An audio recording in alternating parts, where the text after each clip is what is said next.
Hey Ray, you said these lower characters are standard or point buy?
Back to basics, baby.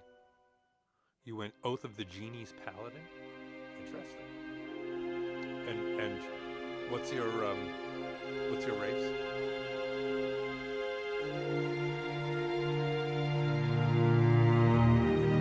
What's your height?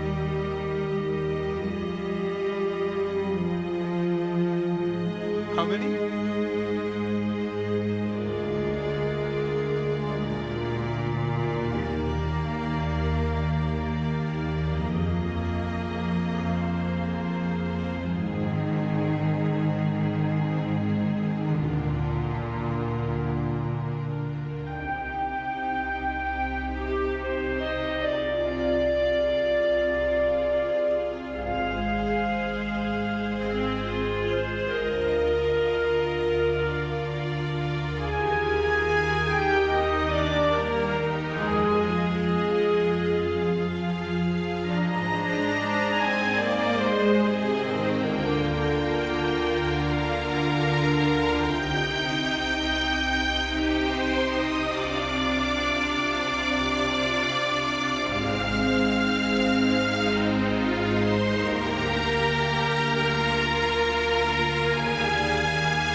I'm still at 4, so but I have enough for 5. I'm at 31 for max, but I don't. Yeah.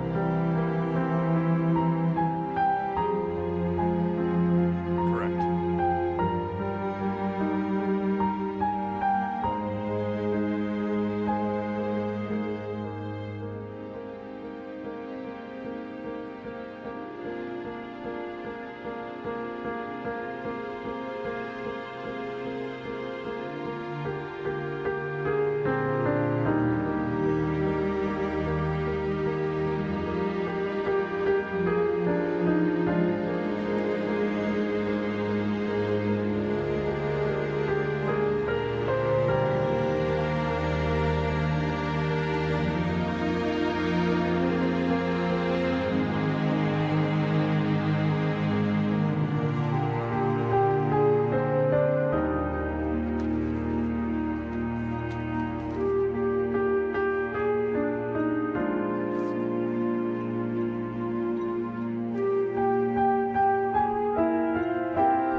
trains, you will be able to see everything as well.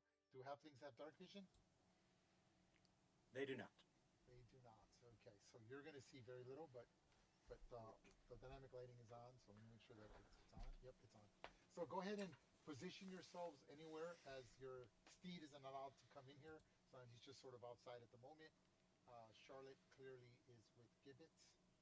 Um, and position yourselves anywhere you want as I give a description of the bar. These are just random people. Hold on. So it's here. Yeah, there.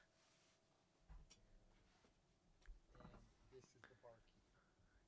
Have we decided a favorite table, Gibbs? Because we've been here before. Yeah, let's There we go go. to this table. Yeah, All right, cool, cool. it's close to the bar. It's close to the stage. We can see the door. Top tier. Okay.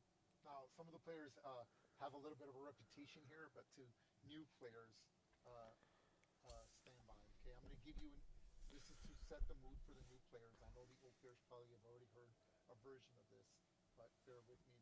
This is to integrate the other players. Okay, so bear with me here. Let me just read my notes. Notes.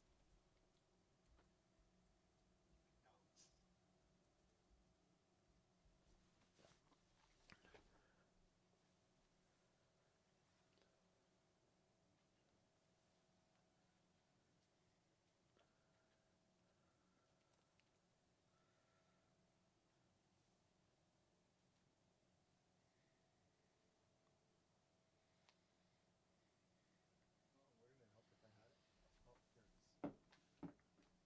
it is. Okay, there we go. Okay, got it. Okay, so bear with me. It's going to be a cold start, but here we go. Okay, so to the new adventurers, okay, this is for Coltrane, Fastidious, and David.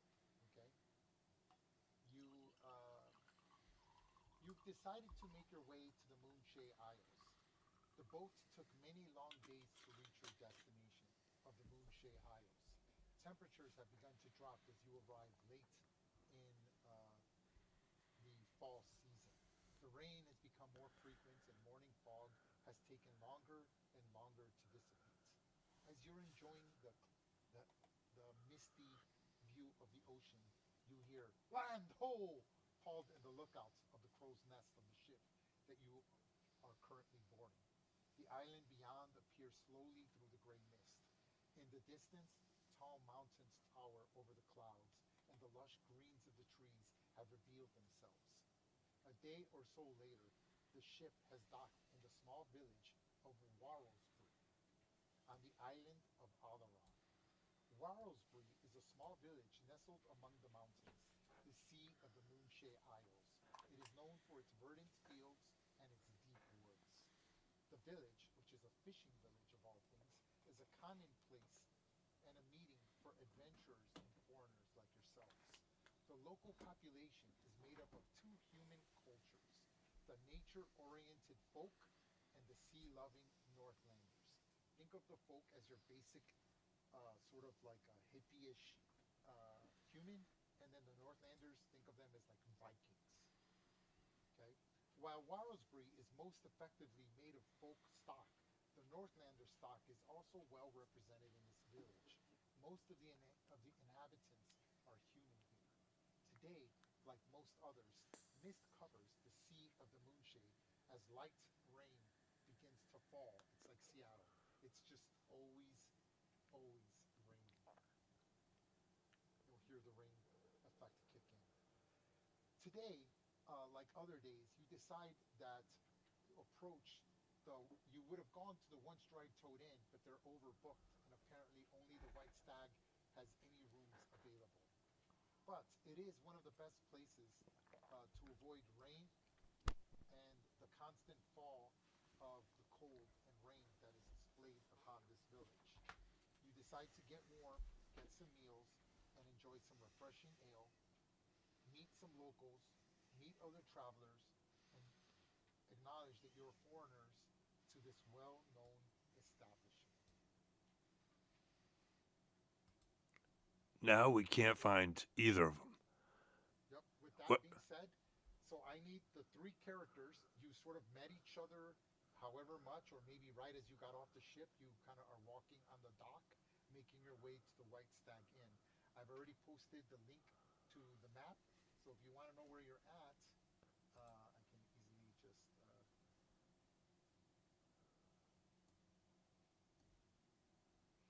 show you one more time. Not a big deal.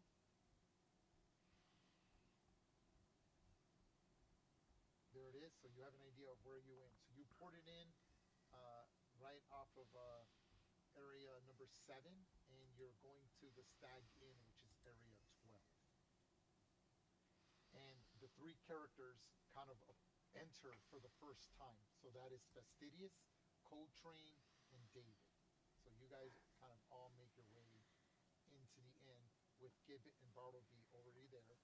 And Chief Brendan is in the private room as usual, taking care of things as this is his sort of his local hangout. Okay. With that being said, as you enter the White Stag Inn, the White Stag Inn, the White Stag Inn is a serious place for hunters. It has this large stag at the end of the room, and it's clearly has something written in the bottom, sort of like in this nice bronze plaque that says the White Stag, and it just has like question marks as no one has captured this White Stag yet. And you make your way in, and there's all types of people, mostly porters, laborers, things like that. But everyone here is an avid hunter. The barkeep here is known as Barrett, who is one of the few dwarves in the village. So he is a dwarf, and this is Barrett, the barkeep. He's rather large for a dwarf. Even for dwarf sizes, he's a little bigger than normal. But and then Bartleby and Gibbet already know this. There's another guy that I'll tell you just for the sake of simplicity. There's a guy named Relin Greycoin who sort of is the local fencer. He handles pawns, gambling. He's sort of like the bad. He's sort of like the bad part of the town. This is a very small community. They're very superstitious, and they're very simple people. They have no form of government. There's no military here. There's no watch. They're self-governing people, but it's getting very popular as land is becoming public. They've been blessed by the gods, so food and etc. are very common here in abundance. And the land is starting to be discovered, and they're giving land grants to people. So it's sort of like a gold rush. They're starting to discover ore as well.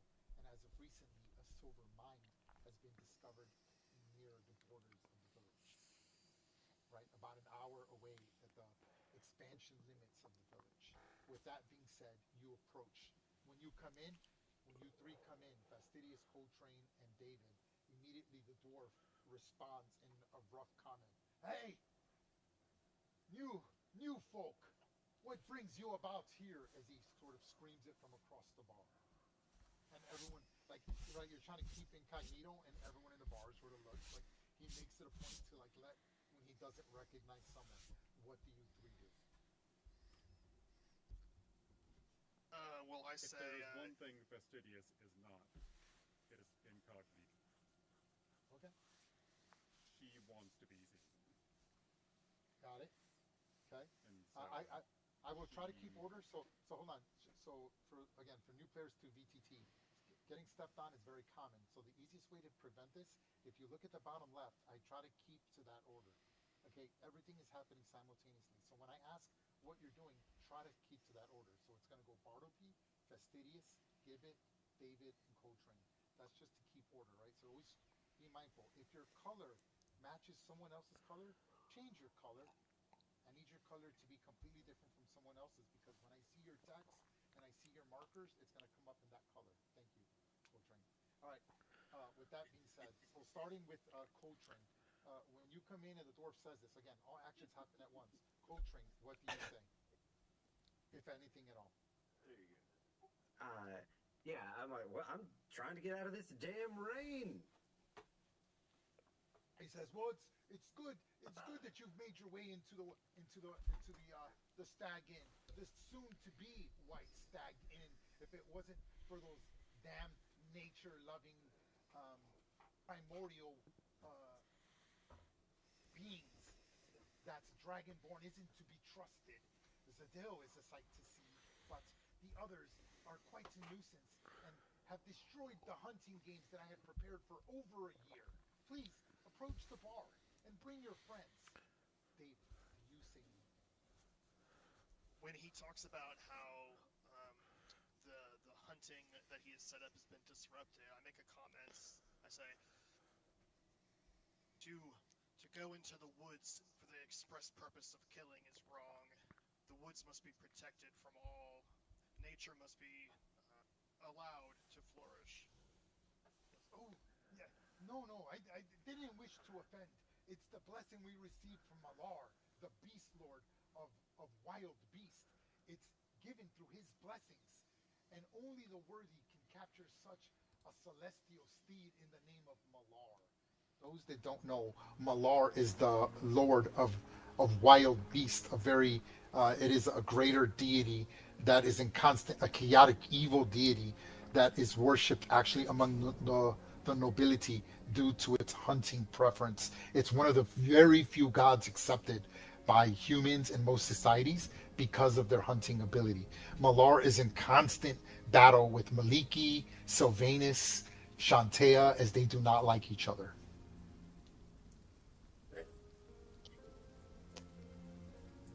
Okay. Coltrane says something. Fastidious. Anything you say or do.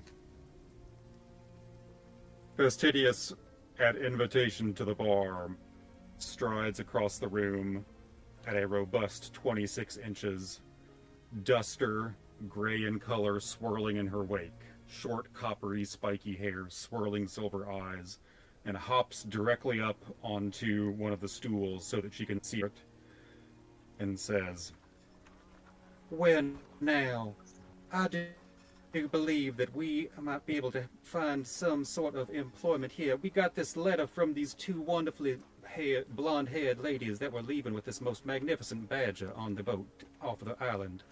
And she puts on the counter a wanted poster that the sisters had given her, and says, "We are looking for some folks by the name of the Gadabouts." he laughs, and Gibbet, your ears perk up, Bartleby, as you hear Coltrane talking clearly about Cadillac and Pontiac. Yes. Well, I'm just going to look up and nod at Cousin Bart and be like, "Hey, keep an ear out for these. I don't want to make ourselves known yet, but I am very curious to hear what they say about us." Okay. Barrett says, it sounds you're describing the twins, the little folk who've done some good to this village here. It's sad to see them go, but most find better use of their time other than in the Moonshay Isles. But the Gadabouts? Why would you be seeking them? They've done service to this village, and many of us look at them as friends.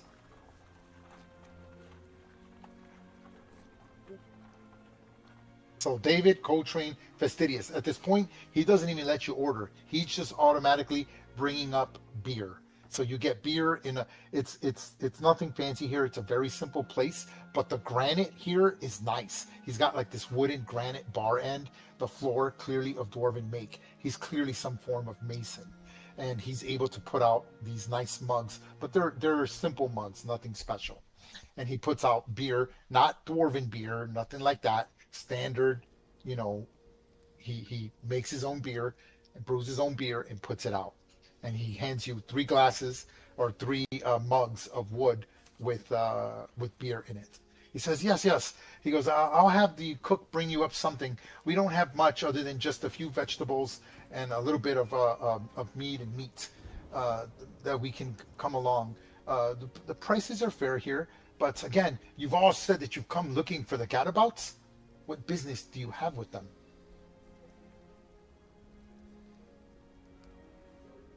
Somebody answer.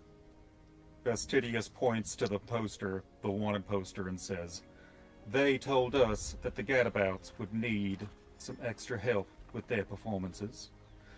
I, here at the behest of Big K, who said that I could push up and let people know that he was one of the best damn fellas around. Okay. So, I if need they David. need a couple of extra hands, Okay. I need David, Coltrane, and Fastidious to make insight checks. Go ahead and do so now.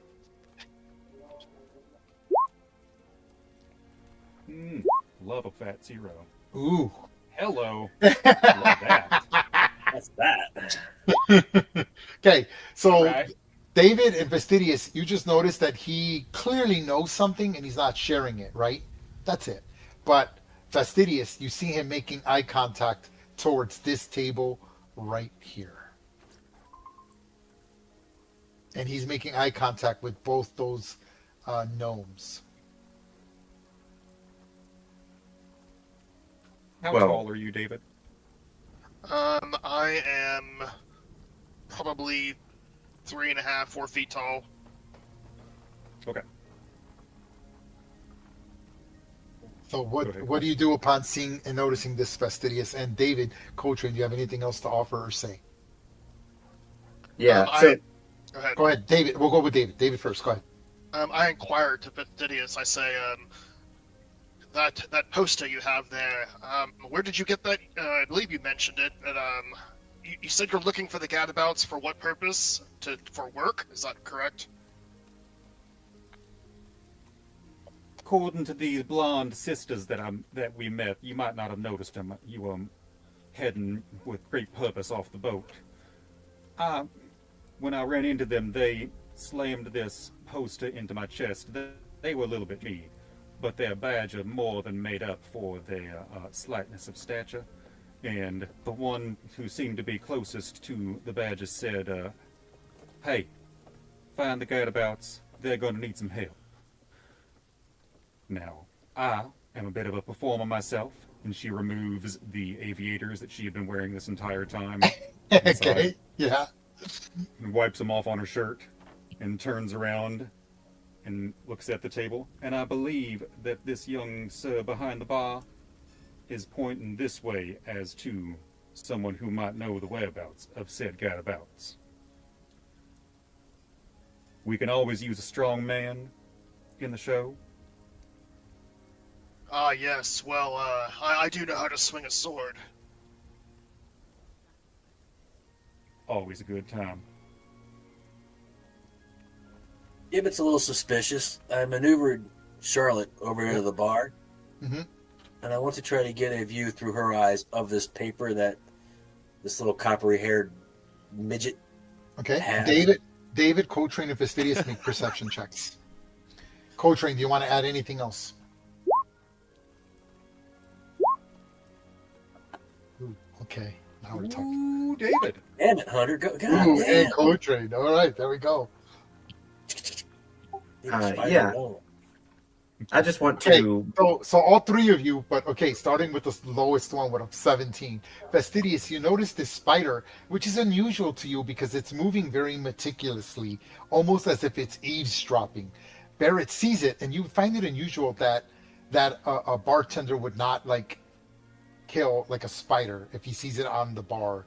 And in fact, it's almost you see his eye dash to it, but then he sort of ignores it.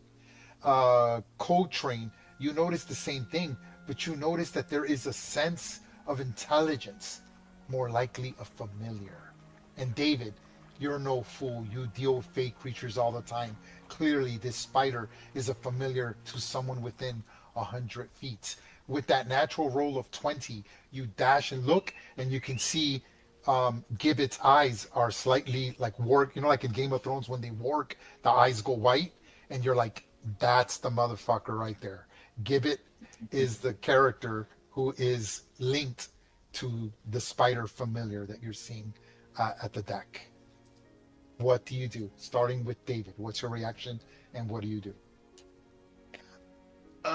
Noticing that it's Gibbet who has entered into Charlotte, and noticing how the bartender seems to be looking over there, I'll move to the table over here, right there. And I'll say to them, Gentlemen of the forest, I bid you welcome and greetings. I am here with my companions as I gesture to the bar, and I say, we've been informed that you might need some assistance in your exploits, and we would like to join up with you. Oh, okay. Fastidious, you came with the next heist roll. What do you do? So David clearly knows something, and you know something's up, but David seems sure that something's going on. What do you do, Fastidious? Fastidious locks eyes, 2 of her eyes to 2 of the 8 eyes of the spider, smiles, winks, turns, hops off the stool, and goes bloop, goes bloop, bloop, bloop, bloop, and then hops up on the chair at this table and says, "Are you in knowing of where we might find these said gadabouts or So just as he's saying as that, might be?" Bartleby Go ahead, gets up. Bartleby.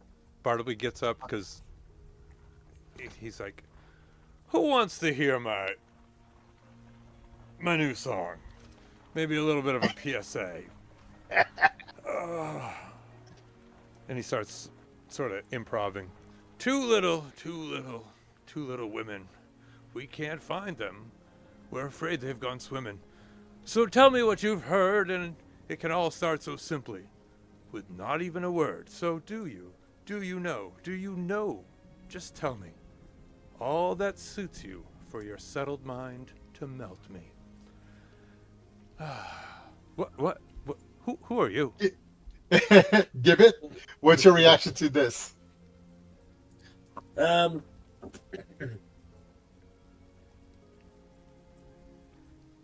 gonna have I'm gonna do my best to have kind of a stoic reaction. Just Okay. look at him like, what are you guys doing here? I know that they're on to us, but I'm gonna play it off as if I don't know. Okay, Coltrane, go ahead and move your token, and what are you doing if you want to move? Sure, sir. So, I would like to. So Barrett, was that your name, the barkeep? It is, sir. It's a damn fine counter you've got here, and this ale just really hits the spot. Appreciate you, sir. And then I will make my way over after everyone else. And as I walk up, I'm like, man, this bar's got everything. They've got songs, we've got dwarves, we've got ale, we have spiders that something's going on with. Man, this place is great. Okay, as you guys kind of are quick talking, you see the door opens up here, and this large man makes his way out. Well, that is a foreboding face if I ever saw one. Okay, you had heard about him even on the boat. He is sort of the chieftain to the village. Okay, stand by as I'm going to show you. Let's see. That man has seen some winters. There you go. Frizzle. So Frizzle there it is. feels like the You can perfect close word. that on your own or do whatever you want. That gives you a basic understanding. He's a man. He's a Northlander, and he is the chieftain of the village. He's an imposing figure. Stands about 6'2" with a muscular build, owned by years of living a martial and a rugged life. He clearly has a weathered face. He bears scars from countless battles. He has these piercing gray eyes, an unyielding spirit, dark, long gray hair, and a thick beard, as most Northlanders do. And there's like little things that you've heard about him. Everything that's on here is sort of public. It's kind of what you already know by dealing with other people. And I add to it as the players learn more and more, okay? That's how I do all the NPCs. And he kind of comes out and he's rather upset. Relin actually wasn't supposed to be out here. He was supposed to be in here. And then he goes, Relin, I'll hear nothing more of it. It's fucking ridiculous. He goes, I don't know what's happened, but I'm going to find out. And if you're involved, you and I are going to have words. And he slams the door behind him. And then he sees all of you. What's everyone's reaction? And everyone kind of goes quiet, but no one says anything as they just sort of kind of make eyes towards Chief Brendan. I guess I sort of just ask Gibbet and Bartleby. I say, do you know this gentleman? Have you interacted with him before? Chief Brendan? That's the boss man. That's a great token. I like that too. I don't Yeah, know so him. I mean, he's just here. He kind of sees you all, and then he goes up, and he actually spits on the floor. He like forgets, like you can see the Northlander-esque of him kind of make his way, and he kind of like spits, and he then and Barrett kind of gets a little eat, but doesn't say anything, and he's a little embarrassed because like when he gets emotional, he gets aggressive, and he sees you all. He goes, oh fuck it. He makes his way over. He goes, Bartleby, good to see you. Haven't seen you about these places for just a few days. How did everything go dealing with the farmlands? He's talking about the last session. They wanted to kill the kid. They went great. Right, Barks? Everything was fine. Yeah, it was good for the most part. It was good. They wanted to kill the kid. I don't understand why they wanted to kill the kid. He goes, you have to understand, the folk are very sensitive people, and the further they get away, the more rural the area becomes, the more superstitious they become. He goes, but it was good to hear that you've managed to work well with the primal pact. I refuse to call them package. The primal pact. And they spoke good things of you. It was good that you rescued the boy and discovered some foul tunnels underneath the farmlands. It's growing to be a problem. In fact, I have some interesting news that came about that you could find interesting that perhaps you could help me with. Oh, hold on. Wait. We need to rewind. They're trying to call themselves the Primal Package. Is that what they're really trying to go as? Yeah. Oh my goodness. All right. Because I know it's fucking silly. Package. Really? He goes, pact. They're the Primal Pact. Yeah. No, I don't know. PP. Yeah. We'll have to have some words. He says, and then he looks at Fastidious, Coltrane, and David, and he says, oh, newcomers to the village. Welcome to Walsbury. I'm Chief Brendan McLear. As you see, I'm the chieftain here, and he gives you a firm handshake immediately, Fastidious. He doesn't take a knee and insult you, but he's a large man. He's tough. So, like, your head's, like, by his crotch area, and he just lowers his big-sized hands, which he could easily wrap around your head. But he sticks out his hand to shake your hand. Fastidious hops up on the chair, so her head is now at, like, his belly button. Takes his hand and puts her hand on the other side of it and says, "It is a pleasure for you to meet me today. How are you doing, sir?" I'm doing quite good. It's a pleasure to have met you. I didn't get your name. Fastidious Solemnity, and I'm joined by Coltrane, Barleyheart, and David, the gnome. He goes, "It's a pleasure," and he kind of makes his way around to this side. Coltrane, is it? He goes, and he's like, and he seems kind of to have a smirk. He goes, "Please excuse my rudeness, but we don't see little folk around these area very much. That's more to the southern east portions of the island. It seems more and more people are arriving to Walsbury every day. It's a pleasure.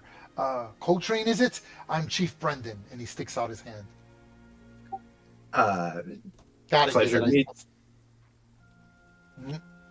Pleasure to meet you, sir. And I reach out my hand, and name's Coltrane, but you can call me Cole. Cole, good man.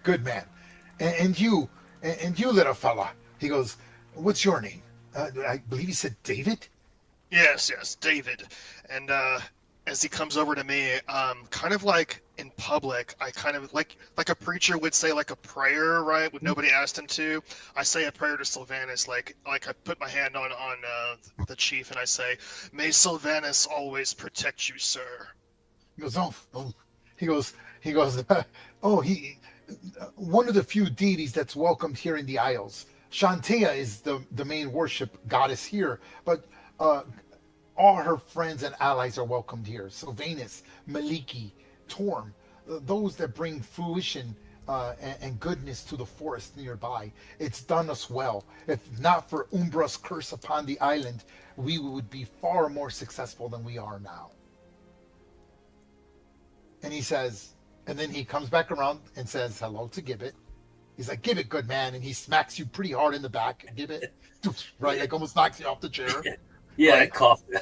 Yeah, and Yes. he says, Yes, so right. as I said, I've had to deal with that fuck Relin earlier, and I sent, as you must have heard, we've recently discovered a mine just in the outer limits of the village, and some of the villagers, some of the folk nearby reported some suspicious activity. Details were vague, but I decided to send 2 men to investigate. It's been days. They haven't returned. Oh. I see you've made new friends, and I need this looked upon. It's not too late in the day. It's like early afternoon. It's only about an hour's trek, even in this rain. Would you be interested in making some quick coin and looking into this mine? It worries me. Many of the folk have been claiming the mines are haunted. Ooh, haunted, huh? Well, I'm pretty sure that's something we can take care of. Shouldn't have any problem looking at that. Whereabouts should we? Where's the mines located? He goes, again, it's to the northeast portion of the islands. We're trying to keep that greedy bastard's hands off of it. Jervin Todaran. In case you need a reminder of who Jervin Todaran is, stand by. I do. That's this guy. Yes. The guy the noble who's from Am, who's trying to buy as much land in the Moonshea Isles. Sounds like a real twat. Yeah, he's not a fun guy to be around. But, He tends to take his business quite seriously, always trying to make a quick buck. But I can say that the Primal Pact actually had taken a contract with him, dealing with an old bank that he tried to open when he first arrived a few months ago. A bank, as if the folk would put their money in the trust of a man like that. Of course it failed. well, that's good to hear. I wouldn't trust that guy either.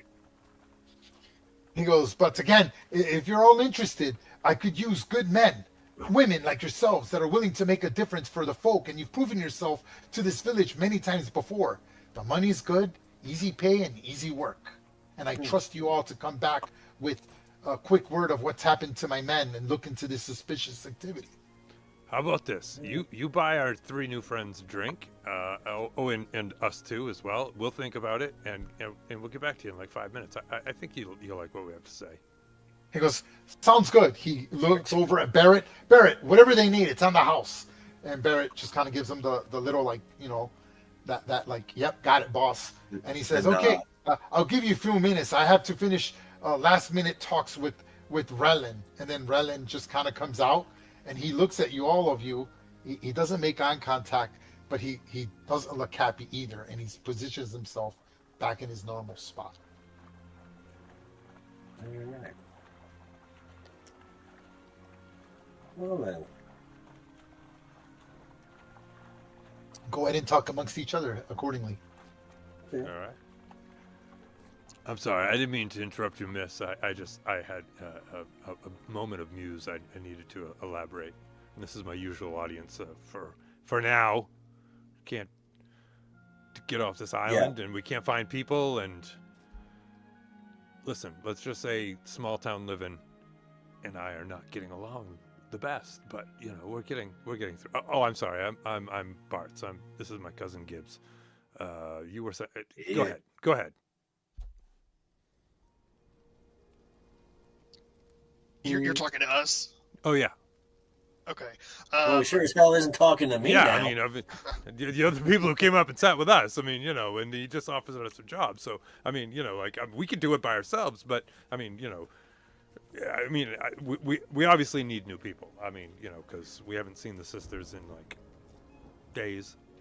feels like a week. Well, I fear Been a while. the voyage has drained my finances, so any opportunity to earn a little I just coin got you a would be free most drink. What welcome. else do you want? I just got you a free drink. Come on, man. Come on, keep up. What else do you want me to do? Okay, here. I slip him like 5, 6 gold I mean, not gold, but silver pieces at him. Just be like, whatever you need, man. Just you're good. You're with family. You come on. You're with the little folk. We're below the waist, okay? All right, all of us. All right. Oh, yeah. And you're gonna by the feel way, it. he You're gonna didn't feel wait it, till- and it's gonna get on you because this is what happens when you're around all these people that are above waist. Yeah. Well, it is nice to have some other people to look up to. Yeah. Like I said, Well, Bart's gives. as we found out, us little folk, we do have to kind of stick together. We were kind of saddened when the sisters had to go because we didn't know what we were going to be doing. But right, lo and behold, now we got 3 of you, and even one that's even shorter. And I look over at Fastidious. You're a really small one. So hey, Bart? You can write a song about this too, can't you? I've already got a couple thoughts. See, Yeah. there we go. Yeah. So yeah, I guess it'd be useful if we kind of Wait, know what hold your on. skills might be. What Are you guys useful? Are you guys useful? You're able to hold your own? that's kind of what I'm going for. I mean, what can y'all do?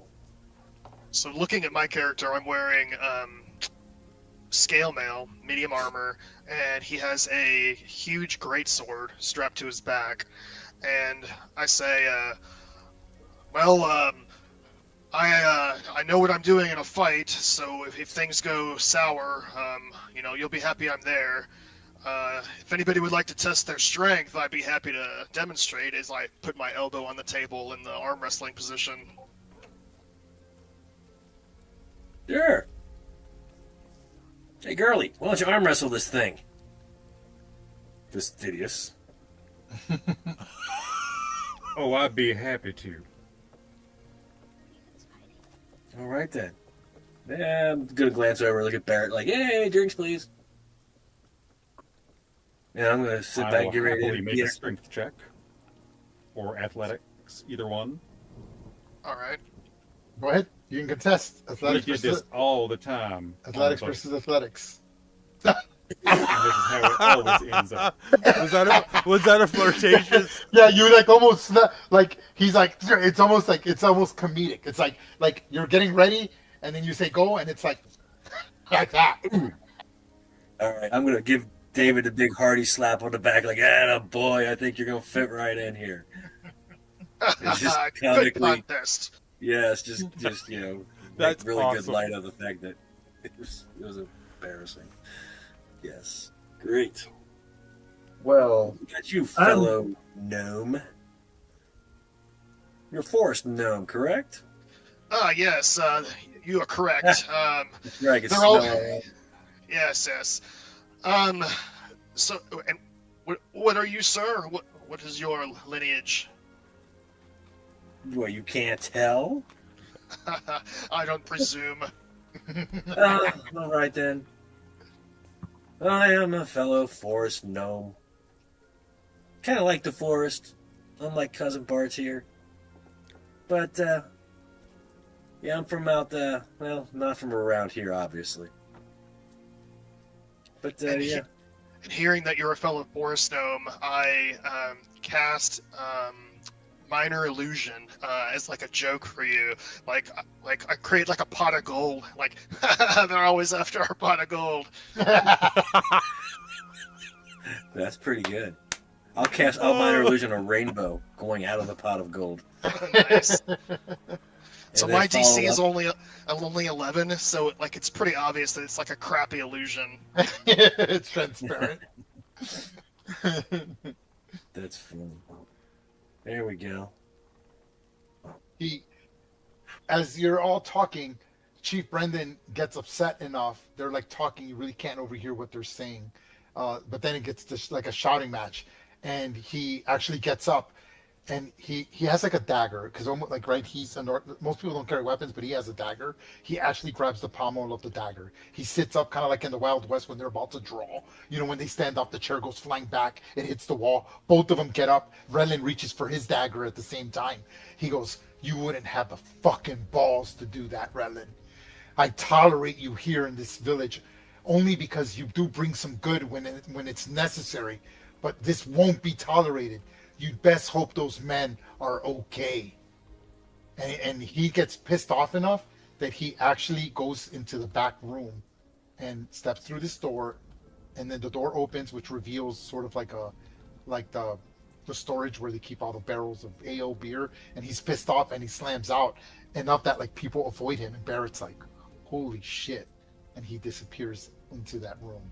Relin makes eye contact with all of you, and he's kind of grabbing his chin like he's debating whether he wants to say something to you all or not. As you're saying this, Bartleby leans forward and whispers something to Fastidious, and Fastidious can roleplay that.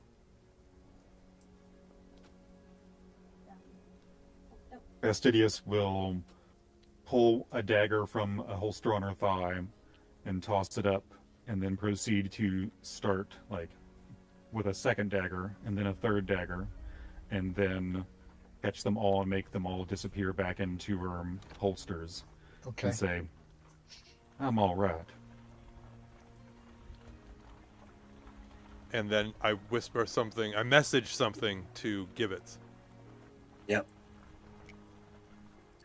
I'll just grab my mug, take a little sip, give Bart's an obvious nod of, okay. Brennan sees you all, and he sort of makes his hesitant move, and he gets up and he approaches you all.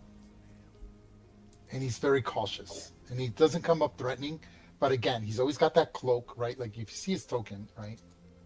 Like he's just got shady eyes, right? He makes his way over. He makes his way over, and he says, Bartleby, right? Yeah. Rowan, we've met like how many ever times? Yes, I am the short one that sings. Okay. Yeah. I know you want me to write a song about you, but it's just I don't. You've got to open up emotionally. Okay. I can't get past it. Listen. He goes, I need to get the chief's I need to help the chief out in this. He's convinced I'm somehow involved with those two missing men, which were close to him, old friends of his that he sent to the mine. He goes, honestly, I don't know what's going on, and I don't know what stick is up his ass, but I can give you a little bit of information, and it's in my best interest to get the chief off my back. I'm willing to help you deal with whatever's going on in the mine. There are some rumors going about in the underground of the village.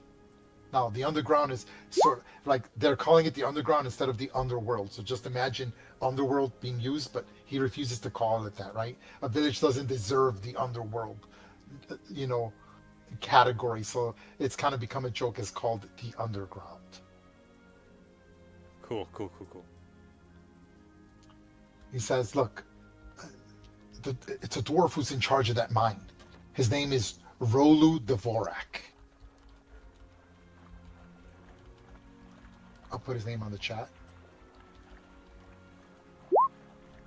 His name is Rolu Dvorak, and he's known in the town as the taskmaster of the coal mine. The dwarf is an overseer. He's short, stout, features a long orange beard braided through 3 black rings, an extremely tough and stoic man. He goes, the dwarves working under him respect him, as do the workers, as the other humans idolize him as well. He's a strong man who takes care of his own and provides a decent way of life for all of the miners. Mining is dangerous in these parts. Many of them die of the black lung. At least that's what most people think. But in the underground, we all know him more as a micromanaging individual. He's only maintaining a public appearance, but there's rumors that he's And he kind of like whispers, leans in, looks to his left, how cliche, looks to his right, how cliche, and then says, he may be part of the syndicate. Now, no We can need hear for everyone this? to make a check. The syndicate is the public term for the Zentarum. We can all hear this? Yes, he whispers it to Bartleby, but he whispers it like you know, like when someone's standing and they push into the middle of the table, Okay. they lean over, so all of you can hear it, but no one else beyond the table would be able to hear it. So this is the first time you hear the syndicate. Now, again, the syndicate is just the public name of the Zentarum. For those that don't know what the Zentarum is, I'm not going to get into it. Just think of them as the mafia. They're like Dungeons and Dragons version of like the mafia in the like at their peak of like the 1950s and 60s.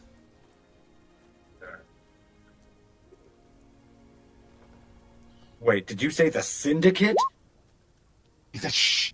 He goes, "You should be careful. There's rumors that they've been trying to move in on territory among this village and other villages nearby. The popularity of movement, crime has gotten quite out of control. It's what led to the destruction of the bank. The syndicate's trying to put their claws into everything. And although the chief thinks I'm just another scum, greedy person, I'm not. I grew up here. I was born here. I grew up here, and damn it, I'm going to die here. But although I concern myself with my interests, I don't wish anything to befall to the village. Again, these are just rumors. I have no solid proof. But if you decide to help the chief, be aware that you'll be dealing with the syndicate, and there's consequences to these actions. You should know that these men that work for the syndicate are well trained in all kinds of criminal skills and activities, and should not be taken lightly. Well, Relin, you seem like you know a lot about these people. It's Why don't my you come business. along with us? He goes, "Oh no." He goes, "I am just a bookie. I just deal with things, and I'm a fencer, and I inform." He goes, "I don't involve myself in these trifle matters. It's just quite too dangerous for a man like me." And this is why I have not written a song about you, okay? You know, and you still give me the attitude. He goes, "Look, I did my part. I'm trying to help you all because I don't think the chief is aware of what's going on in this village. He refuses to believe that the syndicate is even a thing. I understand he's trying to keep the people calm, but reality is reality. With all the ore, with all the land grants being given, the greedy will always come. The rich will come. And the only ones that are going to suffer are going to be the poor folk of the village. I've said my piece, and with that, you do with it what you will. I've done my good deed for the fucking day." And he goes up to his room.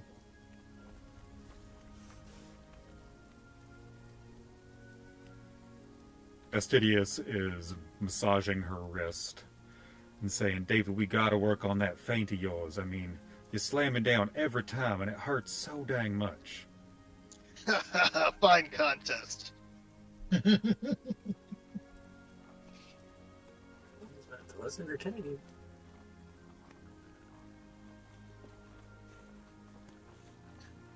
So, personally, I am much more in favor of this mine business. I don't know if these two things go hand in hand. Hey, it's kind of hard to see. I don't think there's anything to worry about in the mine. Let's go check it out. Make some quick dollars. Come back here, get some dinner, and call it a day. Fine plan. All right then. Aren't you going to write a song about this? I'm thinking about if I could mass heal a bunch of people, if that would be worth the higher level of my casting. Nice little guy. That Priorities sounds are way too philosophical, dear boy. Well, I just have these opportunities because I feel like I've stepped up in the world and that's given me options that I have not thought of because I was not prepared to be feeling like I stepped up in the world. It's just it's like a resettlement. You know, I just lost these two fucking freaky sisters. Don't even get me started about that. I love them, but boy, were they freaky, weird. And now I feel like I gained more abilities, and I don't know what to do with those abilities. So pardon me for zoning out there. A mine? Did you say something about a mine? This guy, he's relentless. He's not going to give up until we just say yes. So just try to get more money out of him now, and then when we come back, we can tell him how good a job we did, and then we can try to get even more money out of him. You know, let's be honest, okay? I play here all the time. Let's just do the thing, and come on. Did you get your drinks? Drinks. No. Barrett. Come on, Barrett. What are you doing? Always. You need to hire somebody. You guys are too cheap. We need to get these to go. Bartleby's more he's more of a fancy boy, but yeah, from the city. Pretty boy. Oh no, he's not pretty. He's outright handsome. Yeah, well, pretty boy. Call you what you want. Anyway, hey, you three just got off a boat. You sure you're ready to go out?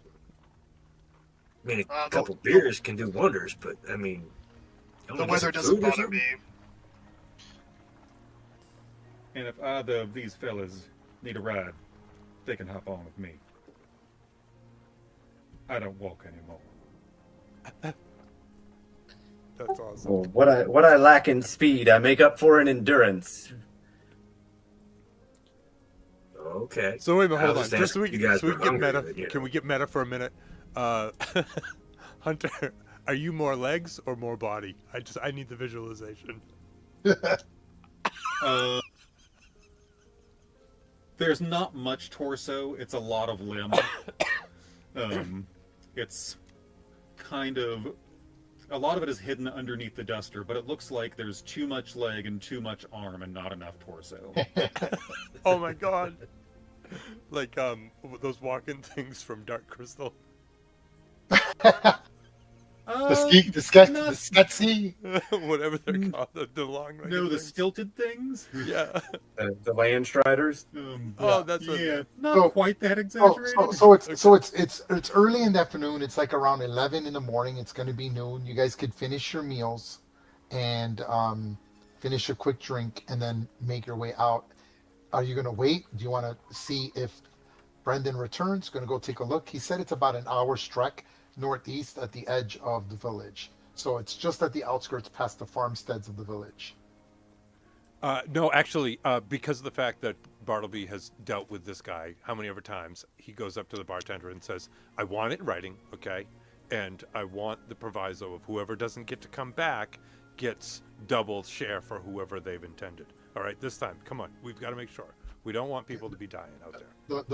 The bartender says, I'll make sure I get this to Brendan. When he's this upset, he's unapproachable. He usually takes a few walks around the tree in the center of the village. If you want to find him, you can speak to him there. But I'm sure he'll go along. He does trust all of you, and he seems to be spending quite a bit of money to fix things around here. He's been quite stressed, drinking more than usual. Yeah, no, I don't necessarily have to want to roleplay it, but I'm sort of being Bartleby having like run for him like 3 or 4 times. He's like, I'm learning, you know, like I want it in writing. I want, you know, like we're not ragtime in this anymore. You know, we're your fetch boys. So I want to have it in writing. You know, like setting a good example, almost obnoxiously in front of the 3 new people, but for their protection. I hear you. Okay. Anything else? I say let's get to hopping towards that mine. All right then. I'm ready to go whenever. I just finished my whatever this was I just ate. It wasn't that good, but you know, it was food. You stretch back and say, I'm ready. Let me know. Okay. Are we good? Yep. Bartleby. Okay, let's do this. Stand by. Cole, you want to ride? Is that jackalope big enough for the two of us? Oh, hell yeah. Then yeah, then I'll clamber aboard. Jackalope. Okay, I'm gonna shift the map. Hold on, let me make sure. I want to make sure everything's correct. Hold on. Yeah, that's good. That's good. That's good. As Fastidious exits the room, it seems that there is a perfectly timed gust of wind to make her duster flow dramatically. And she puts on her aviators in like the coolest action way possible. And you behold an 8 foot at the shoulder jackalope with antlers that extend out at least 6 feet on either side and like 3 feet up. And there is saddlebags, and he is sitting there munching on some, I guess, all of the grass. Just all around it is denuded of grass. And that is Dominic Papadopoulos. Okay, love it. Hey, Okay, I see this. I see her glorious exit that she's trying to make. I'm going to druid craft a gust of wind just to kind of blow her jacket the other way. okay, Kind of knock her down a notch or two. That's all. okay. You do all this messing with each other, and you decide in the rain. Again, it's light rain, but it's cold rain. So it is cold. You know, if you don't have a cloak, you're kind of miserable. If you don't have a blanket, you're kind of miserable. If you don't have some kind of wet jacket, you're miserable, right? It's cold. It's going to be winter soon. I'm getting all my winter maps ready because that's going to be a big theme in the game. And you see that it's cold, it's windy, the rain is light, the rain is pelting you. It just is not. It isn't a fun thing, unfortunately. And I'm going to read to you and then show you the map. Stand by. Do it in a voice. No, I'm not going to do the voice. Okay, as you approach the mine entrance, gapes at you like a hillside. The mine entrance gapes in the hillside like a jagged wound, framed by cracked dwarf cut stone pillars. Once proud runes are chipped and claw scarred, some scraped away entirely. The wooden gate hangs from a single rusted hinge, chains bent as though something inside had forced its way out. Stale, cold air drifts from the dark tunnel, carrying the smell of wet stone and old decay. Crooked signs are nailed to post and rock, layered over older broken placards. In common and in dwarvish, they read, "Danger, do not enter. Mine closed. Turn back, and the darkness does not sleep." Brown-black smears stain several of the signs. Just beyond the threshold are collapsed beams and sagging cobwebs that choke the passageway to this mine. The lantern hooks are empty. Their glass is long and has been shattered, and the blackness inside seems to swallow any light that dares approach. Switching the map now. Does anyone not see? Everyone should be able to see. No. Hey, Kevin, I sent you a message. Can you join that group chat? Yes. I just click here. And then just click on it. For the... Okay, it says this link is to a server or channel you don't have access to. Why you gotta be so exclusive, dog? I blame the Wednesday group for creating the little chat groups so that they could communicate in metagame without me being a part of it. You guys are so cool. Add. I just did. Add. Okay, good. All right, there we go. All right.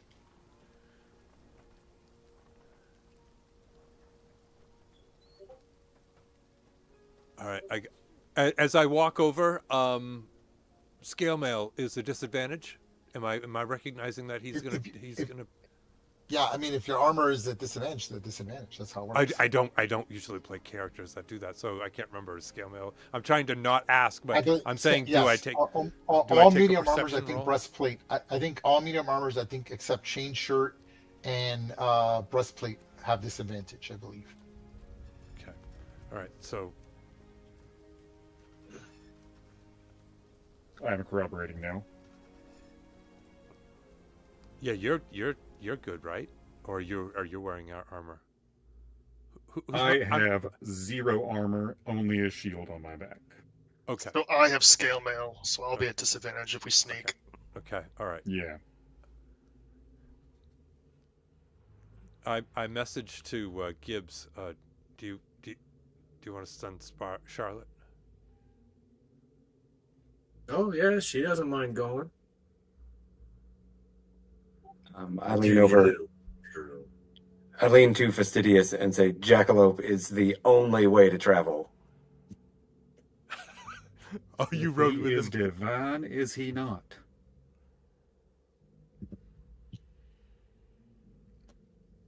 Why is he seeing? Hold on, I'm a little confused on why this guy can see in the dark. He should not be able to. And do I have the right map open? Hold on. What is going on? Daylight mode is off. Explorer mode is off. Yeah. Fastidious leans over to Cole and says, "Now I understand that you may be a little impaired in the sight department if we get into a dark situation. If you need it, I will light you up, and you will be glorious for about approximately 1 solid hour. Let me know." I am glad to get out of the rain, but I cannot see shit. And Fastidious will tap Coltrane on the shoulder and cast light on his pauldron. On So who? he has a Coltrane? light source. Okay. You're On gonna see an Coltrane, icon. yes. You're gonna Coltrane. You're gonna see a little icon on your upper right, and it's gonna be the light spell. That lets me know that you're gonna see light, and now that lets me know that there's a light spell, and that I'm gonna give you the light condition. Stand by. So that the light spell is the same as a torch: 20 bright, 20 dim. Yes. Yep. Yes, sir. Okay. There we go. So he as he approaches. Oh, we're in a cave, guys. We're in a cave. Look at that. Tell me this shit. Now, keep in mind, this is online. So remember, I just want to make sure that everyone understands how this works. So night vision, dark vision makes bright brighter, which is not any brighter, makes low light into bright and darkness into dim. If someone with light is there, it interrupts your dark vision in the game, as it should. So actually having a bright source near you, so if like I say there's a bright source around you, your dark vision will not extend past the light source because your eyes adjust to see color and your dark vision doesn't turn on. So just be aware of that. Okay, in tabletop you can't really reflect that, but here in Roll20 you absolutely can. So your vision is going to be stunted by the characters that have bright conditions. You cannot see it, but I can see the auras of lights. So just be aware of that, okay? Go ahead and you can move accordingly anywhere you want. So, okay, so this is how it works for those new to the VTT, okay? Or new with me. So the way I usually do it is I allow you to make one full move or double move, depending how quickly I want to speed up things. And then I'm going to tell you, sort of tell me what you're doing. I'm not like most DMs make a perception check. I use your passive perception, your passive insight for that. When you say I'm looking, that's like what you're doing. That means you're alert and you're rolling your perception check. That's actively looking. Not by rules of 5 foot. That's trying to find someone invisible, right? That's like just like think of like a 90-degree arc, like a flashlight, right? It's just to give me a rough idea of what you're doing. And it's also to kind of get an understanding. Study checks, not in combat, do not take a turn. So that's like almost automatic. Like I'll say things like make a history check, make a lore check, things like that. Based off your background, you have to know your background because I'll give you advantage for certain checks. Okay, so You're approaching this mine. It's dark. It's gloomy. I gave you the description. You could hear the sound. Hopefully, you have the sound up. I have my sound up. It sounds nice. You can hear the tunnel, the wind, the water leaking, and it's got this creepy feeling to it of old stone and old decay coming from the mine. It's very unwelcoming when this is supposed to be a functioning mine. What do you all do? And again, all actions are happening simultaneously. So when I tell you to make the check, I'm not going to tell you what's happening until everyone makes the check so that you don't change your minds, because players have a tendency to go where the action is. This is to prevent that from happening. Okay? So it doesn't matter who's doing what first, because all actions are sort of happening simultaneously until we roll initiative. Okay, so I will allow like spells to be activated, stuff like that, so long as it's not affecting another thing and we're not in combat. Okay. Okay, what do you guys do? Well, who's going in first? Stand behind me, fellow brethren, and I move forward. Okay, everyone, you can make a full move and give me sort of a basic action of what you're doing. And I need to know if you're trying to move stealthily as well. David the gnome Okay. is presenting himself and going forward. Is that what I'm catching? Yeah, Okay. he's fear deficient. Okay. Go ahead. You go right ahead. Yeah, Okay, so there's two ways you can move. There's two ways you can move the token. You can move the token by moving it with the cursor, or you could click on your token and use the arrows on your keyboard. Like that's how I like moving my token. It's the easiest.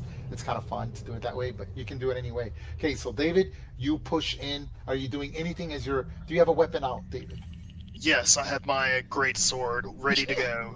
So yes, you're just kind of pushing in as quietly as you can be without having to make a stealth check. Okay, Fastidious is gonna push slightly. Okay, and don't go too in, because clearly I'm about to describe the room, Fastidious. So don't go any farther than this, because I have to describe the room to you, right? Okay, Charlotte, push Charlotte wherever you need to. Gibbet, Bartleby, same thing with you. Just real quick, I am mounted on The horse. Papadopoulos The at all horse. times. The horse will not fit in this mine. It'll be squeezed in here. That is a huge tragedy. Okay. Yeah, I'm sorry. You can have the man out here, but you can That's always okay. summon him somewhere else where there's a bigger spot. But as you can see, this is only a 5-foot passageway. Actually, Gibbs, can you go ahead of me by 1 square? Sure. Done. Okay. Thank you. Describing the room on the left. I'm describing this room for those that can see it, which should be all of you. Stand by. This low claustrophobic chamber squats just off the main entrance. Towering stacks of crates, barrels, and splintered shelves prowl the room, leaning at wrong angles like they're about to collapse. Most of the containers once held food, water, and supplies, but the air now stinks of sour rats and mold. Broken sacks spill blackened grain, gnawed hard tack litters the floor, and cloudy water sloshes in half-open barrels. Something has been eating here, and recently. Yet nothing lives in the flickering lantern light but the skitter of unseen pest and the soft, wet drip of something you hope is only water. What used to be a simple pantry now feels like a larder for whatever has stalked the mines. Okay, now everyone make another full move and tell me what you're doing. Now you can push anywhere you want. I just wanted to introduce sort of the room. Go ahead and make a full move again and put yourselves wherever you like. Now everything you see on the map is there. So if your token is like on top of tables or whatever, just remember, if combat does happen, that will count as difficult terrain because you're like squeezed in, having to push up against barrels, furniture. So if you see sort of like furniture, carts, levers, things like that, that counts as difficult terrain and they're interactable things. If you see specific terrain, I will tell you if there's specific difficult terrain. Right now, at the moment, there is no difficult terrain as you're seeing the mine, right, making its way. Everyone, let me know when you're all settled in. I, in fact, will allow double movement. Go ahead and make another movement if you desire to do so. Okay. As Coltrane is switching by me, I I sort of look at him and I look forward to Gibbet and I say, he's younger, I just let him go first. I'm like, excuse me, pardon me, coming through? Yeah, oh, and I let you go. Yeah, yeah, pretty boy. No, I don't want to. You clear all the webs. Fastidious. Okay, so I just want to make sure you understand. These are the general features of the terrain, unless I say otherwise. Clearly, the general features of this haunted mine are simple. It is clearly a silver mine that's been going on for almost just over a year. Clearly, it's doubling as something, and it's located a few miles away from the village. The floor to the mine is packed with earth with a few sections of crude stone. Most of it is smooth enough to walk, although you will notice squares with pieces of furniture or an object, and if it is, it's considered difficult terrain, so that square will represent 10 feet. Remember, you cannot enter that square if you don't have the full movement, okay? The rails. Clearly, some of the dwarves have installed a rail system in the mine to improve the production of silver and perhaps other ore materials. There is a small station, which I'm about to describe, which is the one immediately to your right, that leads out south towards the town, but does not reach very far into the mine. Okay? Light. Some of the occupied rooms do have some light. I'll tell you when that is, and those are scorch torch sconces on the wall, but only when I tell you there is. The smell and sounds. The pungent smell of pulverized coal dust is in the air. You find it extremely difficult to breathe as you make your way deeper into the mine. Any character can quickly know that if you spend more than 2 hours within this mine, could really ruin your health and your condition, as you could develop a very strong sickness called black lung. Okay, any character who attempts to make a stealth check must roll a D100. If you roll 25 or less, you cough. Okay? What You check? cough. What kind of check again? 1D100. 25% or less. Unless you cast a spell or something that prevents you, like, or some way of filtering the dust that's settled here in the mine. Okay? If you spend a large amount of time, 1 to 4 days, this condition could literally cause a terrible coughing disease that can cause internal bleeding. Any way that I can have Bartleby make like a perception or insight check to see if he would naturally feel like it would not be okay in him to cover his mouth with his collar? Okay, so hold on. Like smelling a bad fart? Okay, so let me just start off. Okay, so I'm gonna go down in closest order from my screen. So Coltrane, everyone sort of kind of pushes slightly past you. You're at the edge of the doorway of the room I've just described with all these loose barrels. You're right by the archway. Feel free to move your token anywhere you want in that room. What do you do when you look at all this stuff?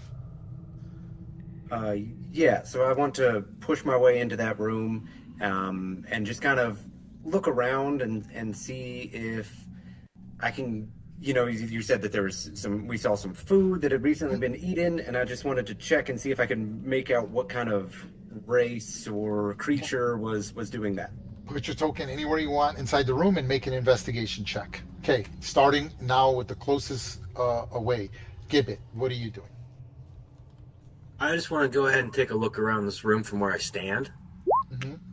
I'm going to go ahead and cast guidance upon myself as well. And then somebody do investigation. Yep, go ahead. I'm sorry, I missed David because you were underneath my GM token. Sorry about that. Okay, David, I didn't see you there. I apologize. David, So what are you 16. doing? So I'd like to determine, what happened to the dwarves who used to work here. Like, where did they go? Like, what's currently living here? Is this water? Is this some sort of lair? Like, Okay. that's kind of... Make an investigation check as well. Okay, Gibbet, I see your investigation check. You're just sort of keeping an eye out, trying to see what sticks out to you. Do you want it? You're set? Bartleby, what are you doing? Like I said before, I walked in here. I was sort of assessing, so Yes. Would you grant So you me realize either putting a insight? scarf or something over could help. I say that if you have like a distinctive scarf, but it'll also muffle, like to put the scarf over your mouth, you would have to put something distinctive. Like your collar up would not be enough. If you grab the wet Oh no, cloth, I'm or saying in the sense of like I would even be like almost like a little girl in the sense of like pulling it right up over my mouth and saying I just smelled a fart and I don't want to okay. smell it. Yeah. Yeah, But yeah. hold on. Can I take it as a roll so I either know or I don't know? So what do you No, take as a- you'll know. You realize like it's not good here. Yeah, just as I said. with a okay. You know this. This is for you to roleplay how you like. All right, then yeah, I take up whatever my softest and most absorbent material is over my hand and take out a no, I hold my bow in my hand actually still, even though it's disadvantage or Okay. not optimal. Okay. Fastidious. Fastidious is keeping a constant casting of elementalism going and just moving air around her Okay. so as to try and create some freshness. Okay. It's I not will. working very I much. yeah, but because it's a small little area, but it's enough that you could stay in here probably much longer. Got it. Okay. Describing this chamber here. And Okay. You notice that this seems to be the only railroad that enters the mine that takes a right turn at this checkpoint. There are switching mechanisms that allow for any of the 3 mine carts to move farther into the mine or exit it. The carts are large enough for 3 medium-sized people to ride. Fighting in the cart with 2 or more people will give disadvantage to all attacks. There is a narrow cave. There is a narrow cave that can clearly be noticed that leads to the back and outside of the cavern. And I'm talking about this right here. Because I can see what you guys can see. Okay. Anybody else doing anything else? Let me describe what happens with the rolls. Okay, so starting with Coltrane. So Coltrane, you look and you're examining things and you notice that the soil here is quite loose. It's as if something burrowed from the ground and popped up and knocked over things. So imagine like a worm or something big that, like in Tremors, dug itself out. But then so there's 2 forms of movement in D&D. One is called tunneling, which is what an Umbra Hulk does, and the other one is called burrowing, which is what like a carrion crawler does, right? So the difference is tunneling, the Umbra Hulk can go and make shafts, but the other one, it just caves in on itself. So imagine like a mole digging up, a giant mole exploding out, then did whatever damage it did, dug back in, and then the entrance sort of caved in on itself. You notice that there's sort of like this large imprint, sort of like in the center, as if something tunneled out and then tunneled back in. Ooh, David the gnome. You seeing this over here? I think we're dealing with something out of the ordinary. David is completely oblivious to this until he says something. It's for you to roleplay, David. So I turn to look and I say, "What on earth? I've never seen anything like that before." Do you have much experience with caves? No, not really. Same.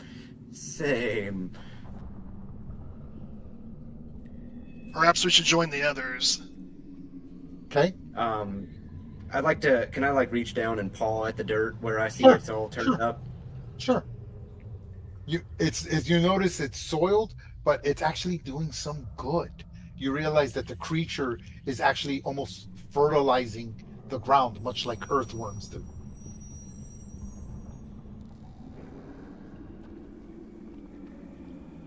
Oh, okay. Okay. Bartleby, you're doing your best to investigate just by looking. You see that the mechanical equipment here is poorly maintained, but functional. Other than that, you notice that this is sort of like an emergency exit in the event of an emergency. It probably just leads outside to the side entrance. It's like a ventilation shaft. I messaged to give it, hey, go have your spider check out those carts and see if they're worthy of riding in. I don't want to get into a dirty cart, or you know me, okay? Sorry to have to ask. That's why I'm messaging you. I'm not saying it out loud. I get it. I don't like to get dirty. Just please. No, we're not going to get into carts. This Once is we all get by in this message. place- This is all by message. Okay, everyone make double move and feel free to interact with anything you've discovered and that I've shared, or if you're doing anything else, feel free to make double your movement. Go ahead and do so and let me know what you're doing. Charlotte's going to go look at the carts. Anytime there's a torch or sconce or anything, Fastidious will light it. Okay. Oh yeah, I'm sorry. I should Going on to it. have put them on here. I am so sorry. Oh, you're Hold on. backlighting the place? Excellent. You told me they were going to be there. Yes, hold on. I will put them out for you. I'm sorry. That's the one thing Oh. I put them in the light layer, not in the token layer, and I'm not about to click on each one to put it on the. So I'll That's- just generate them. That's it's very deserving of a heroic inspiration. Okay, so clearly you see a door here, an open passageway, another lever. Okay, here's, Do you think these levers do anything? here we go. My friend? There we go. So that's what they'll look like. You see it, yes? Yeah. Okay, so here you see one here. This is the only one you see here. I can put those on light, by the way. Let me just copy. Boom. I'll put that leave that for there. You notice Yep, one that's within here. range. You notice one here. Stand by.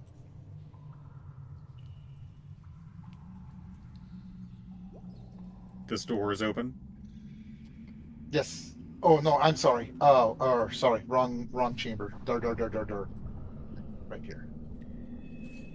There, and one here. Boom. Thank you, my friend. So if you want, do you want to? I'll let you light those up if you wanted to go back and light those in the back. Do you want to do that? Oh yeah. Okay. So I I'm do. gonna. These will provide light. Stand by as I give them light now. They are equivalent to a torch. Boom. There's that one. I should have had these prepped. I'm sorry. Okay, hold on. I Can't hold you you, personally responsible. I know, right? can't you constrain that our one. individual dark vision so it makes it darker, and then the lighting of the torch? I can't do that, but I'm not going to deal with that right now. I can make it so that you're so that that would be I cool. you're so. Oh, here, look. It's too easy. Look, this is how it's done. Watch. I'll show you how easy it is. Watch. Okay, I just Sorry, changed sorry. Fastidious's. Here's Gibbs. Changing yours. Fine. You want realism? I'll give Oh, you yeah. realism. Fucking Stand right. by. Okay, there's Gibbets. I'm a little Bartleby's. bitch. Coltrane doesn't have. Delicious. He doesn't have dark vision, and here's David's. There you go. And let me change Charlotte's. Charlotte also has. Charlotte doesn't have night vision. Okay, there we go. Boom. There you go. So now Do it I should need- be correct. Now it should be much darker now. Yes. Yeah. Do I need it to is. refresh my screen? Probably. I don't know. Okay. That's your Yeah, option. it doesn't look dark at all. Oh, it's gonna be It dark. cut off Okay, good. some of. If you just take one Keep in step mind- further up here. All right. Oh, that's because the torches are lit. Yeah. Okay. So as you step forward, Fastidious. Okay, everyone. I'll let anyone go anywhere they want. Fastidious seems to be the farthest. Put your token anywhere you want, as long as you don't go past Fastidious. Do this now. Tell me what you're doing. Yeah, I'm gonna back up Fastidious. Okay. Got it. I would like to share the information with Bartleby about the tunneling that I noticed, and then I'm very excited about carts. Okay. Got it. Okay. So Big starting heart with guy over here. starting with Bartleby. So Bartleby, you see Fastidious light lit up this torch. So I want to make sure we all understand where the torches are. There, torch sconce. He lit this one, and this one is not lit yet, but it's there. But there's no light protruding out of that one yet because I haven't activated. I the light. can light that. I can do it from 30 feet away. Well, hold on, we'll get there when I get to you. So just to let you know, so there's light now, right? Like this thing lights up, and now you could see all the dust. It's not spores, it's natural dust, but clearly it's not well maintained. The ventilation here is poor, And clearly, whoever's running this mine isn't doing a very good job of it. That's why it's so bad. But Bartleby, you move up to the carts and you take a look in them. There's nothing in them, but again, they're functional. What do you want to do? I look over at Coltrane and I'm like, that's a nice trick. She could be useful. Okay, all right, cool. What were you saying about tremors? Oh yeah. Yeah, in that room back there, it seemed like something came up from underneath the ground. That You felt and something? You disrupted saw all the something? Or you saw oil. something? You felt something? Or Didn't feel something. I just noticed the dirt. oh,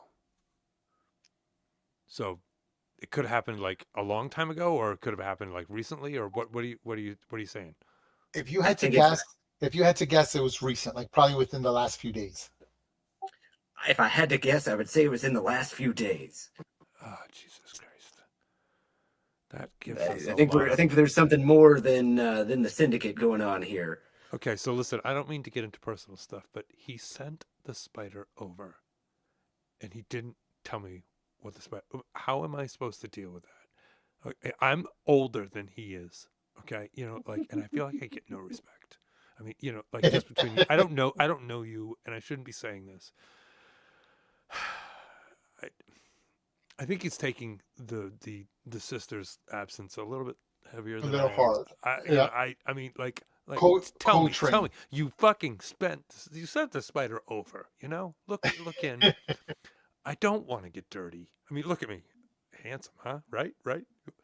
Anyway, I digress. Tremors. Coltrane. What do you do? I'm a little taken aback by this, and I didn't even notice the spider doing anything. I'm sorry. What are you talking about? Never. No, I'm sorry. No, I'm sorry. We've been hired, and I guess we're both taking it a little bit. This is, like, I mean, we fucking travel with these people for a long time. I don't even want to bore you with that. I got a song I can sing for you, but anyways. So like, I'm looking for a new muse. We, like having chicks around. I mean, like it's, I don't As mean you to guys, sound as you guys are disrespectful. bantering, Fastidious, David, and Gibbet, you make your way, and Fastidious, David, and Gibbet. Hold on, because I don't have a DM screen set up for you guys. Fastidious, what is your passive perception? A strong 13. Okay, David. 14. Ooh, not bad. Okay, Gibbet. 13. Okay, Coltrane 13. and Bartleby. 17.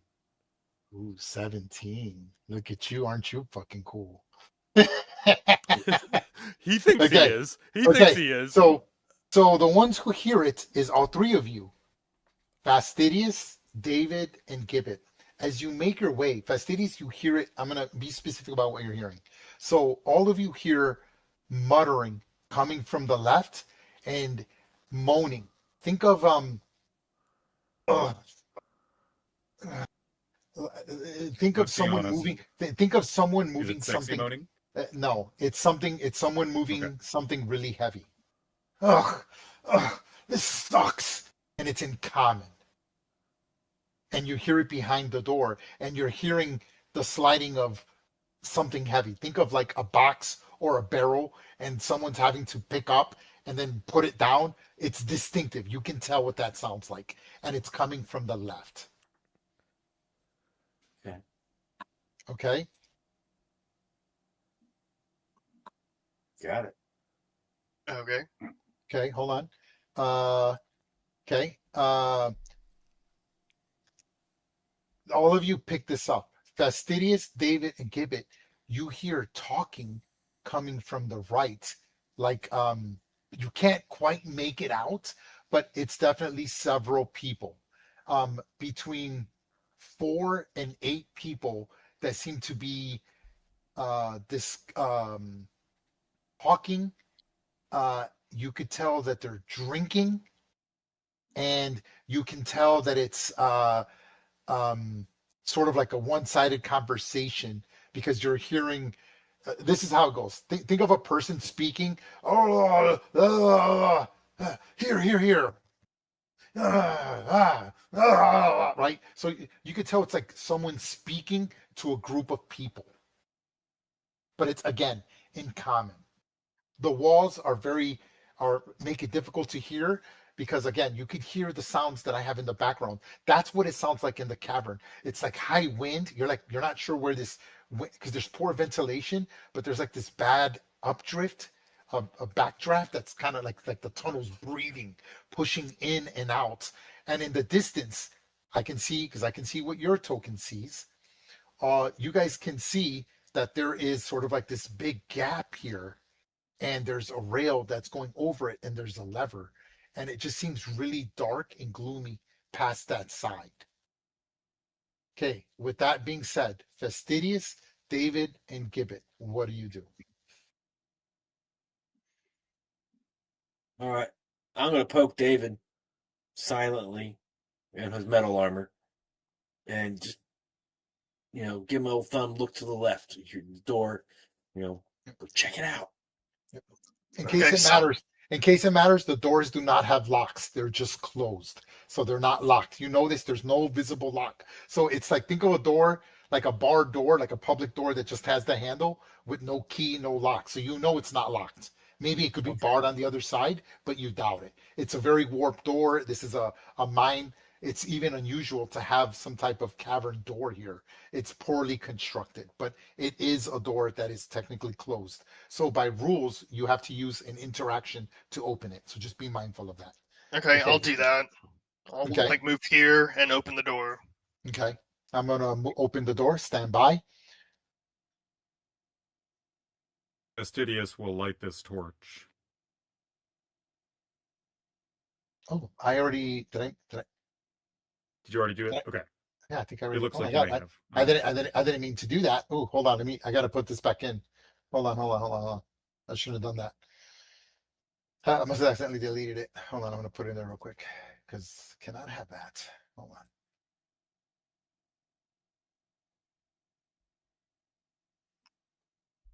So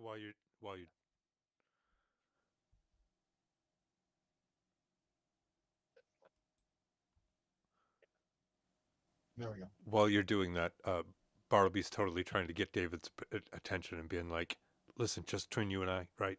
Right? Cool." I feel like David is like uncomfortably trying to like get away from him, and Bartleby can pick up on that and be like, Are you talking about Cole or David? Coltrane. I'm like still talking to Coltrane. I'm like, hey man, like I don't mean to be, you just came in. I don't want to bitch about my cousin, but he's my fucking cousin. Okay, like No, I get family. Am I right? Yeah, I got you. hey, don't choose sides. Don't choose sides. There uh, it goes. uh, Okay. I'm So David, totally. you open the door. Okay, David, you creep open the door. Upon creeping the door open, I'm not going to describe what you see because I got to let Fastidious and Gibbet decide what they do before I describe what you see. So as David is pushing up, he's holding his great sword. He's pushing the door slightly open. Fastidious, as you see him doing this, what are you doing? Quick question, just throwing it out there. Do you think that aviators affect dark vision? No. Sunglasses aren't really a thing. They're more like a visor sort of thing. So no, I'll say it does not. Now, if you're wanting Okay. to make a common item that could give you advantage on things that can keep you from blindness, that's a different story. But for this, it's just for looking cool purposes. Yep, sure is. I'm glad that it has no mechanical effect. Yep. The aviators are definitely on. Okay. She has a shield on her left arm and not mechanically it's a short sword. Mhm. Cosmetically it looks like a kukri in Okay, her right cool. Yeah. hand. That's a short sword. And Yeah. she steps right there and puts her back against the left-hand wall, Mhm. looks across the other wall and says, "Yeah, I guess his antlers wouldn't fit in here. I can understand why he didn't want to come in." And we'll await David, the gnome. You're not to open going to the- light the torch. Okay. Got it. Oh Okay. yeah. I'm sorry. I thought I already said that. Yes, I'm going to light the Okay. torch as well. Got it. Turning on Yes. that light right now. She blows a breath, and in this breath, there's a little thin stream of of indigo embers that unerringly strike the head of a torch and then burst into flame. Okay, Gibbet, go ahead and feel free to move your token anywhere you want, as long as you don't go past Fastidious. And what are you doing? Here, so you get a good angle into that room when that door opens. Uh-huh. And Charlotte is just gonna grab a spot on the wall right here. Okay, so this is what happens. As David opens the room, you notice that this room contains several crates and barrels, and you notice some form of explosives, fire retardants, and other mining supplies scattered about the room. As you notice two large human figures who now notice when you open the door, because the door creaks open, and they see you. Stand by.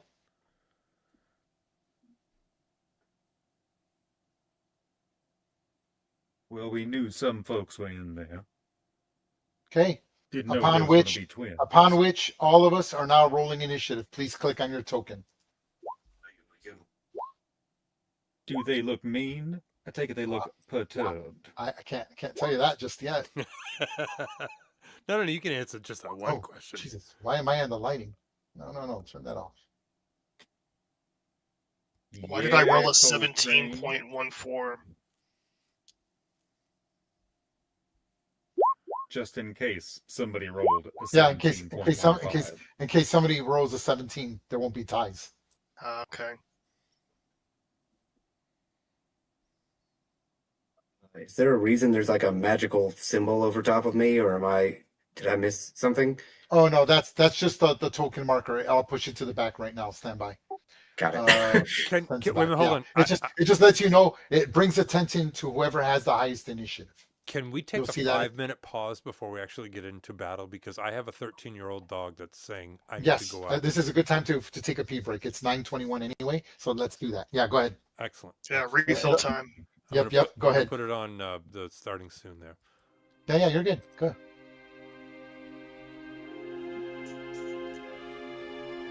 Oh wait, you noticed it's the wrong one. It's not the one that should do that.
love. You guys are syncing pretty well. I love it. I hope you guys are liking it so far. I know we started a little slow, but it's all good.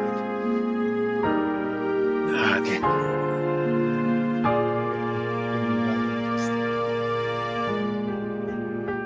Let me know when you guys are up.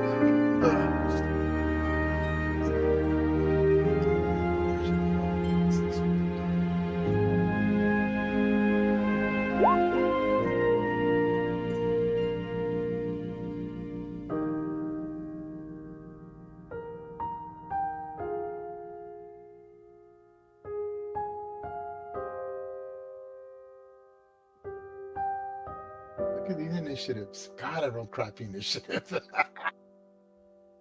Cole, as it is, give it. Who didn't roll initiative? Someone didn't roll initiative. I got Cole, David. I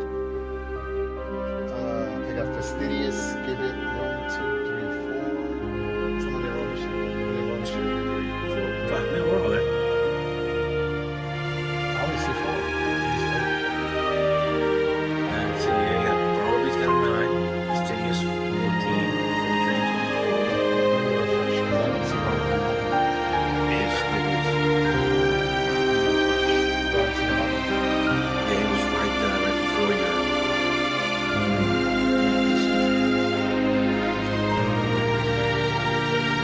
No, he's not up there. I don't know what you're looking at. It's like a log to the right, right No, before you. Nope, he needs to click on his token. That's why it didn't carry over. Sorry. It'll- Yeah, I was it'll- looking at it. It'll show that he rolled initiative, but he didn't click on his token. Yeah. This is what I'm talking about, right? Yeah, it's in the chat, obviously.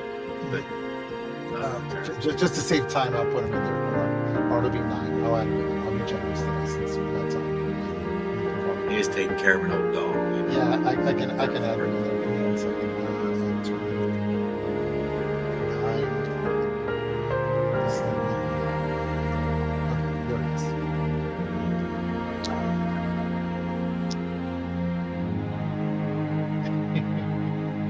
is. This ought to be interesting.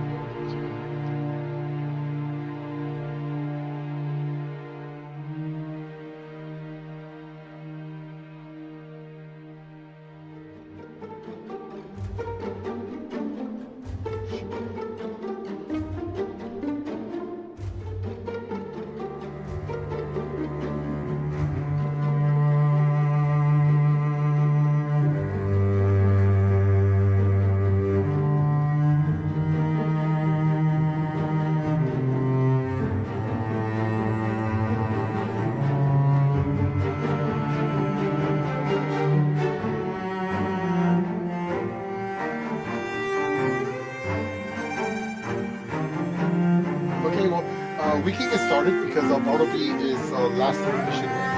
So upon opening the door, David, you see these 2 men. Right?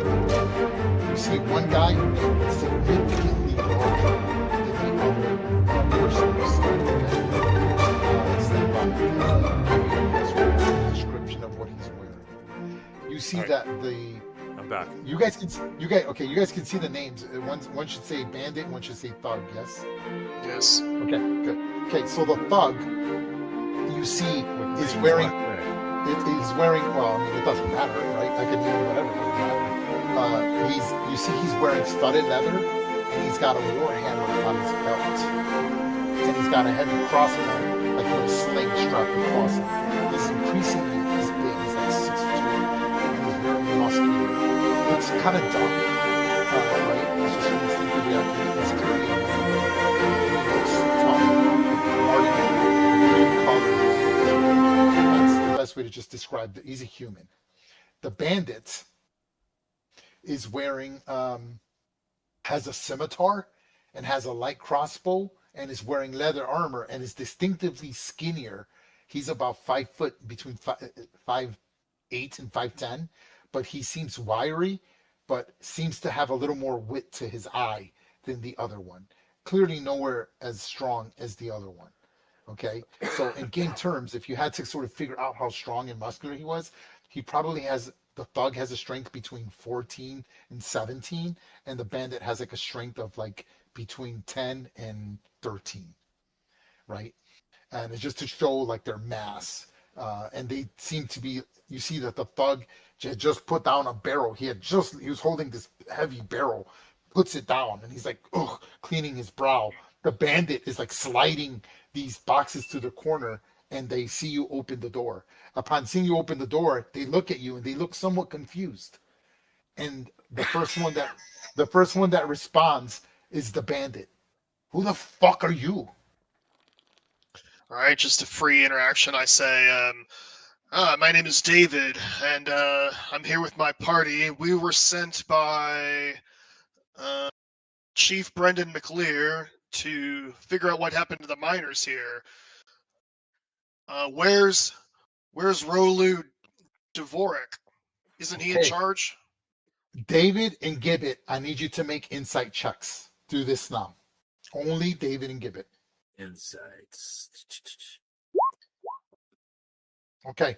So Nice. David, you notice that when you say that, they kind of look at each other slightly confused. But Gibbet, you notice the thug smirk when he mentions that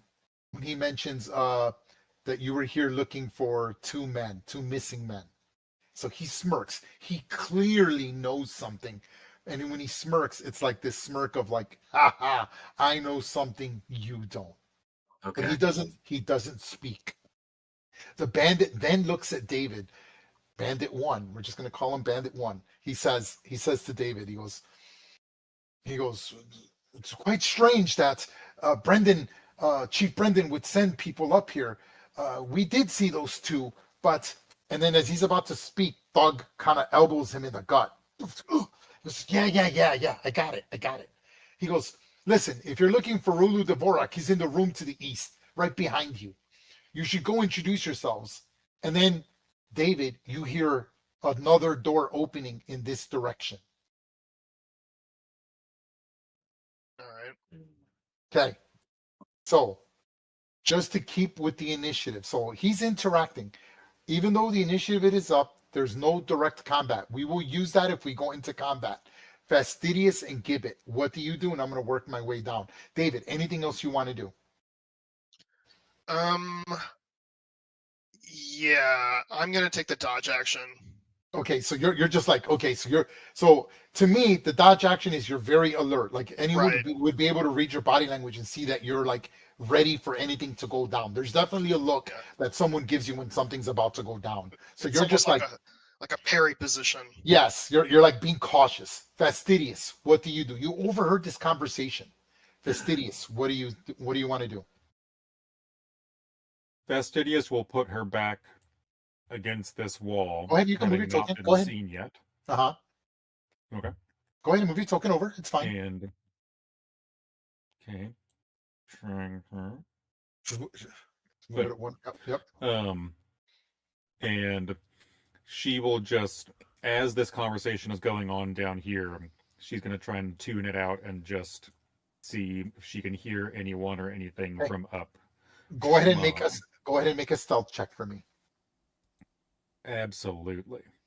Okay. My passive perception for both these jackasses is a 12. Okay. Her shield clangs into the wall next to her. Yep. and like her yeah, like they hear something which makes them a little weary. Gibbet, what do you do? I'm going to cast message at the thug. Which okay, So and what what- do you want to say? What do you want to say What to do the you thug? know? What do you know? He kind of he's a little slow-witted, right? He kind of looks around wondering where this whisper comes from. He goes, I think I'm hearing voices in my head, Thomas. Thomas. Yes. His name's Thomas. Beautiful. Thomas wants to know where they are.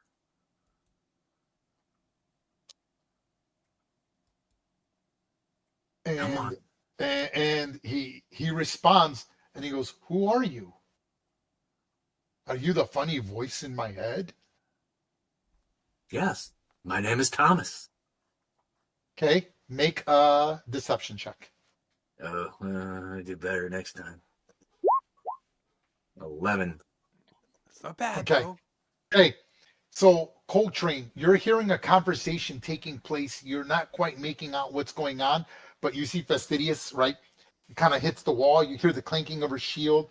Gibbet's doing something. David is sort of holding this door because it's like a door that's like a swinging door, like a kitchen swinging door, right? And so he's kind of keeping the door slightly propped open, and he's having this conversation with what looks like someone in the other chamber. Coltrane, feel free to move anywhere you want. Bartleby as well. What are you doing upon this, or do you ignore it, or do you do something else? Yeah, I will. Bartleby, it sounds like we've run into something. Maybe it's these mole people. I'm thinking are in the mines here, and so I'll start to make my way closer to the Okay, door. go ahead and make your full move. Yeah. Bartleby. Yeah. Bartleby, what are you going to do? Bartleby's going to sort of look up towards the ceiling and imagine that he's like looking to the sky and being like, "Stop unloading on strangers. Why do you do that? Red leather, yellow leather, red leather, yellow leather, red. Proper cup of coffee from a proper coffee pot. Proper cup of coffee from. Okay, let's go. We can do this. And he starts moving forward after he like psychs himself up, and he doesn't really want to be here. He wants to be off this island. 10, 15,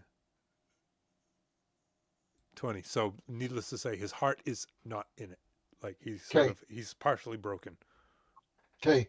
At this point, no, don't do that. Okay. Hold on. No. That should be there, I think. Or there? There. Okay. Stand by. Oh. Okay, hold on. Change layer. I don't know why they're on this layer.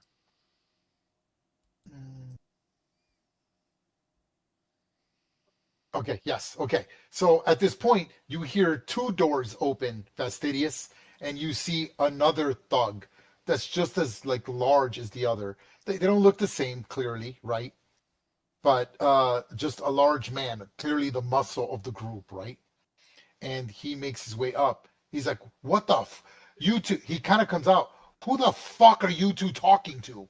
And then he looks over and he sees you. "And who the fuck are you?" And then Thomas says, "Hey, hold on. They were sent by Brendan. They want to talk to Rollo." "Oh, fucking do they? Well, then we should be walking them over to go talk to Rollo Devereaux." And then you see he makes his way moving forward. And then you see another bandit pushing his way in, and another one. And it looks like you caught them eating. The thug has a warhammer. The bandit has his scimitar, but they don't have crossbows, because they probably put them down as you would when you're having dinner. So you just see like their melee weapons. And he's like, and he comes up to you, Thug 2. He says, "And who the fuck are you, huh, little one?" So he said that he's gonna quote escort us to see the dwarven guy Rolu, right? That's what he said. Can I make an insight check and figure out if this is like a trap or if he's Go ahead. like okay. Go ahead. Yeah, go ahead. Yeah, that's good. That's a good thing. Yeah, go. Okay. He's very excited for you to meet Rivolo, to meet Rolu Dvorak. In fact, he's eager for you to meet him. Ray, I've got a passive insight of 16. Can I pick up anything on that? Again, you see he's quite excited. Clearly he knows something that you don't. Okay. He feels like he's in a position of authority and power. Yeah. Baldy? I asked him about the dwarves, right? I thought that this was a dwarven mine.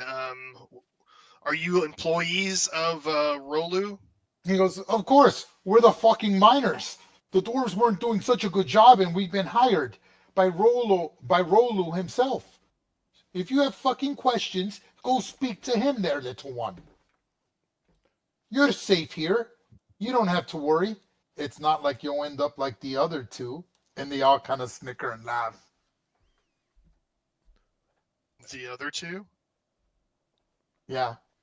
Yeah, I know what he's talking about.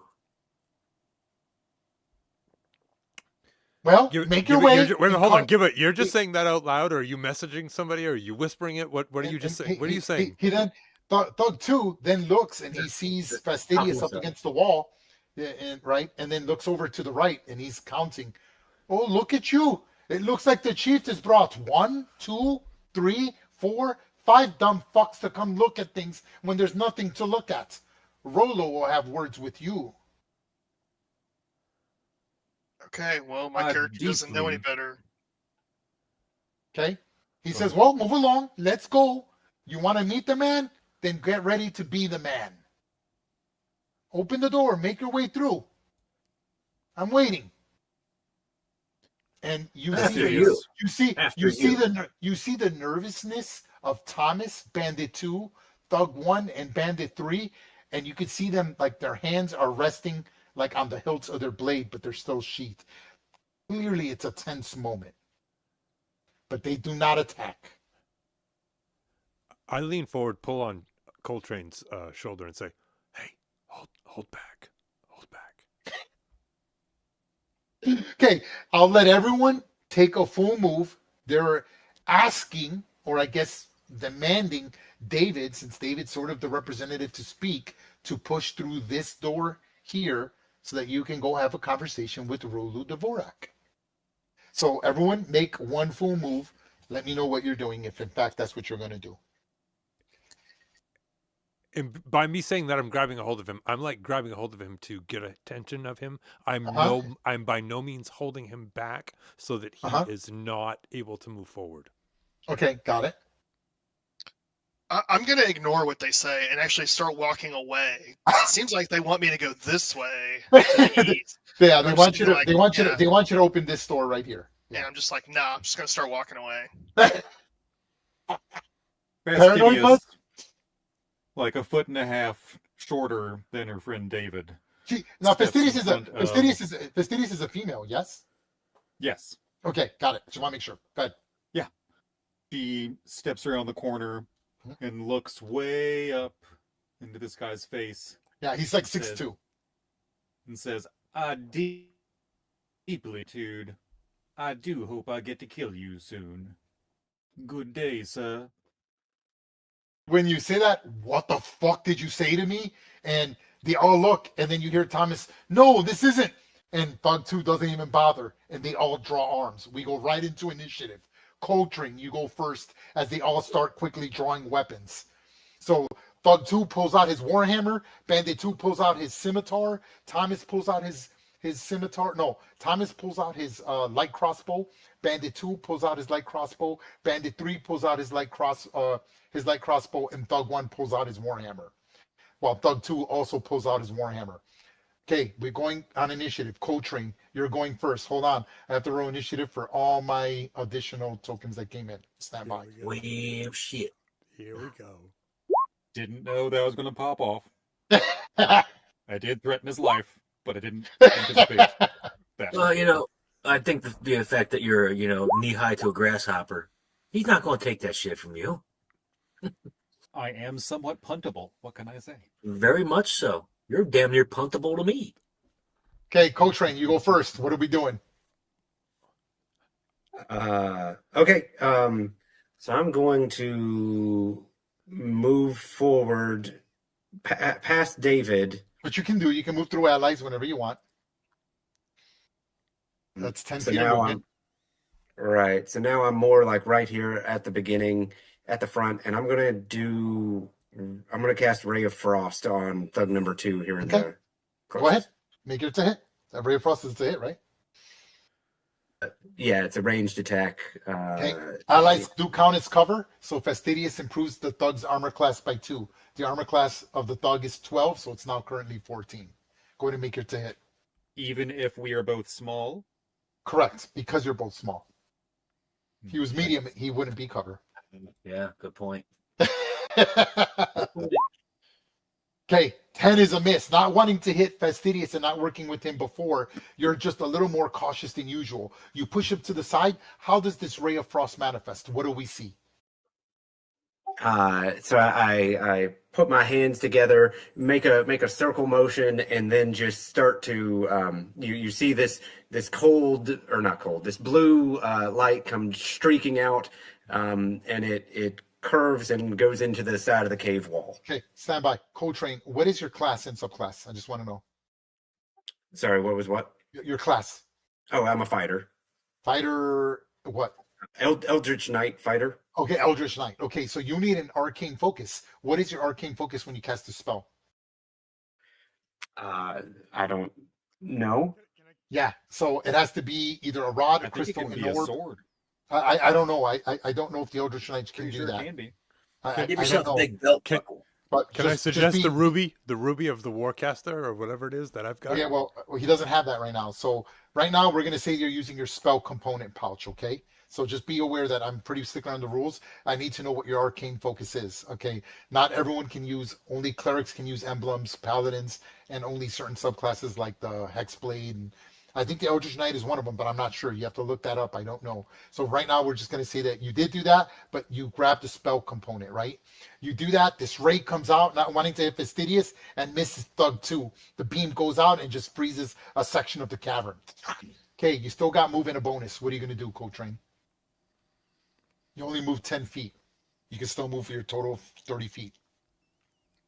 Yeah, so after just a terrible miss on my part, I'm going to move further up the cave. Go ahead, move. Okay, Those that's it. Coltrane? You gonna do anything for your bonus action? No, I think that's going to be it. Okay, David, what are we doing? Can I fit into this square or not? Which square? This square. Yes, you can. Okay, I'm gonna move into that square, and seeing that everyone's life is in danger, I begin kind of seething, almost hyperventilating, and I fly into a fit of rage. Okay, you're going to see the rage marker. It's going to be a little axe that says that you are raging. Okay, and then I need to click something. It's okay, this, and then raging. Got it. Go Okay. ahead. And I am going to swing my great sword at Thug 2. Okay, I am a walloping 12 armor class. All right, Thug 2, great sword. Okay. Oh, you didn't go far enough. To see the damage, you have to hit the right icon. You just hit the attack icon next time, so it'll roll damage automatically. It's the next one to the left. But you can just click on Great Sword and it should give you the damage on the screen.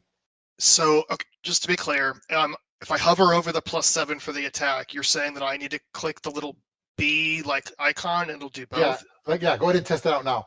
Go ahead. No, keep going further to the left. There's an icon. Yeah, I think it's like 2 cross swords or something. That There one? you go. Yes.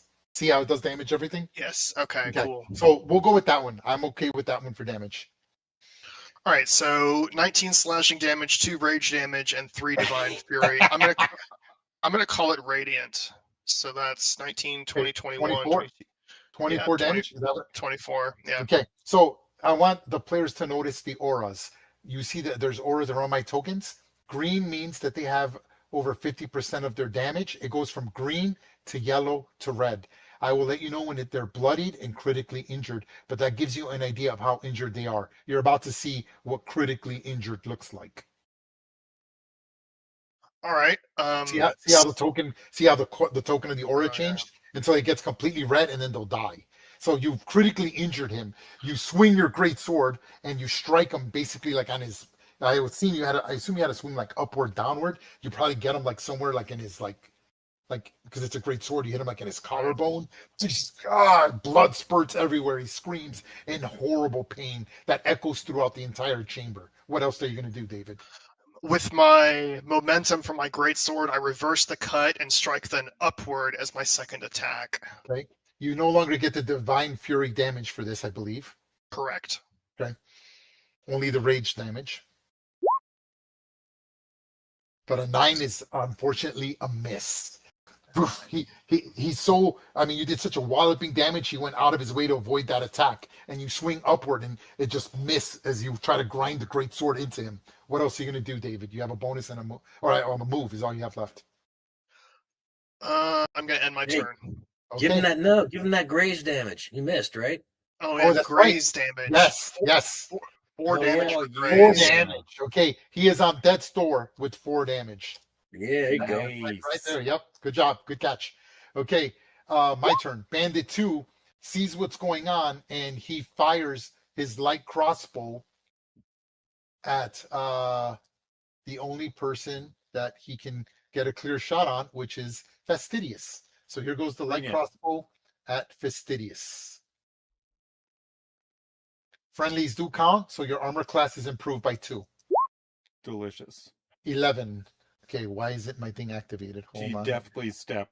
I do not. Hold on. The damage should have goes like an Always inch roll. over her shoulder. auto roll damage. Always roll damage. Yeah, okay, there we go. Now damage will be activated. I hate that I gotta change that automatic setting. Okay, and then he backs off here, ending his turn. Fastidious, your turn. Fastidious will look over in shock at David and say, "Is that what your has died in? Blood? Because that is horribly violent, my friend. Anyways, I have a promise to keep. Thank you, sir."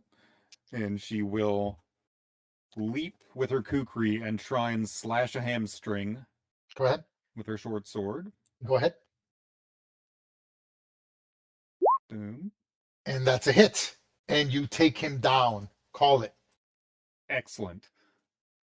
Takes out his hamstring and he falls to his knees, and then she jumps up onto his shoulders and whispers into his ear, "I'm so happy I get to kill you, you rude ass bitch." And drives her short sword into his throat and then backflips off and lands here. Okay. And will then continue movement there and say, "I am happy to spare each of you if you just do not try to harm us anymore. Otherwise, please enjoy the murder." There will be no intimidation check. They do not feel you're a threat at all at this point. That there's no chance of making them succumb. It's just too soon. As you were. And then she will leap at bandit number 2, I believe that is. Okay. And attack again with her lovely little kukri. Ooh. Don't like that, sir. And unfortunately, She that gets is her a good kukri miss. stuck in one of the barrels for a moment and has to jump up on the side and push with her legs to get it to pop out. Yep. And it swings and you miss at bandit too. By the way, here's the blood of the poor little guy you just killed. Do not like that blood, but that's what I'm going to use for now. And he just has a crossbow, right? Yes, all the bandits have crossbows at the moment. Okay. I found the blood I wanted. This is the blood I like. There we go. Awesome. Copy that and change layer. There we go. Okay. Anything else, Fastidious? That is all for now, my friend. Okay. Give it. All right. Seeing the melee that's about to take place in there, I'm going to extend my arms out, say some fancy magic words, and cast Entangle into that room. Okay. Okay. I'm going to put it down. Give me 1 second. Foot square.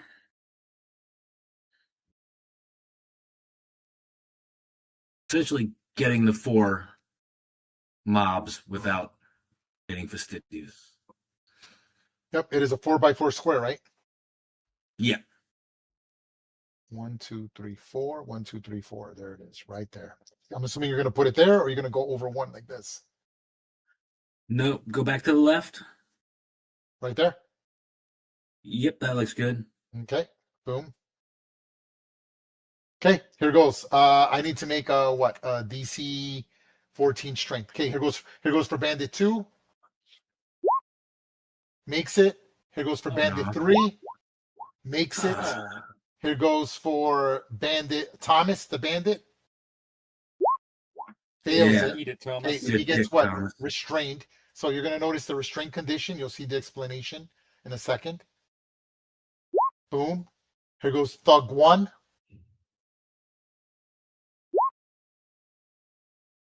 Makes it. Nice. And that's it. Does not. Or does not make it. He needed a 14, right? Yep. He's also Right. restrained. Got it.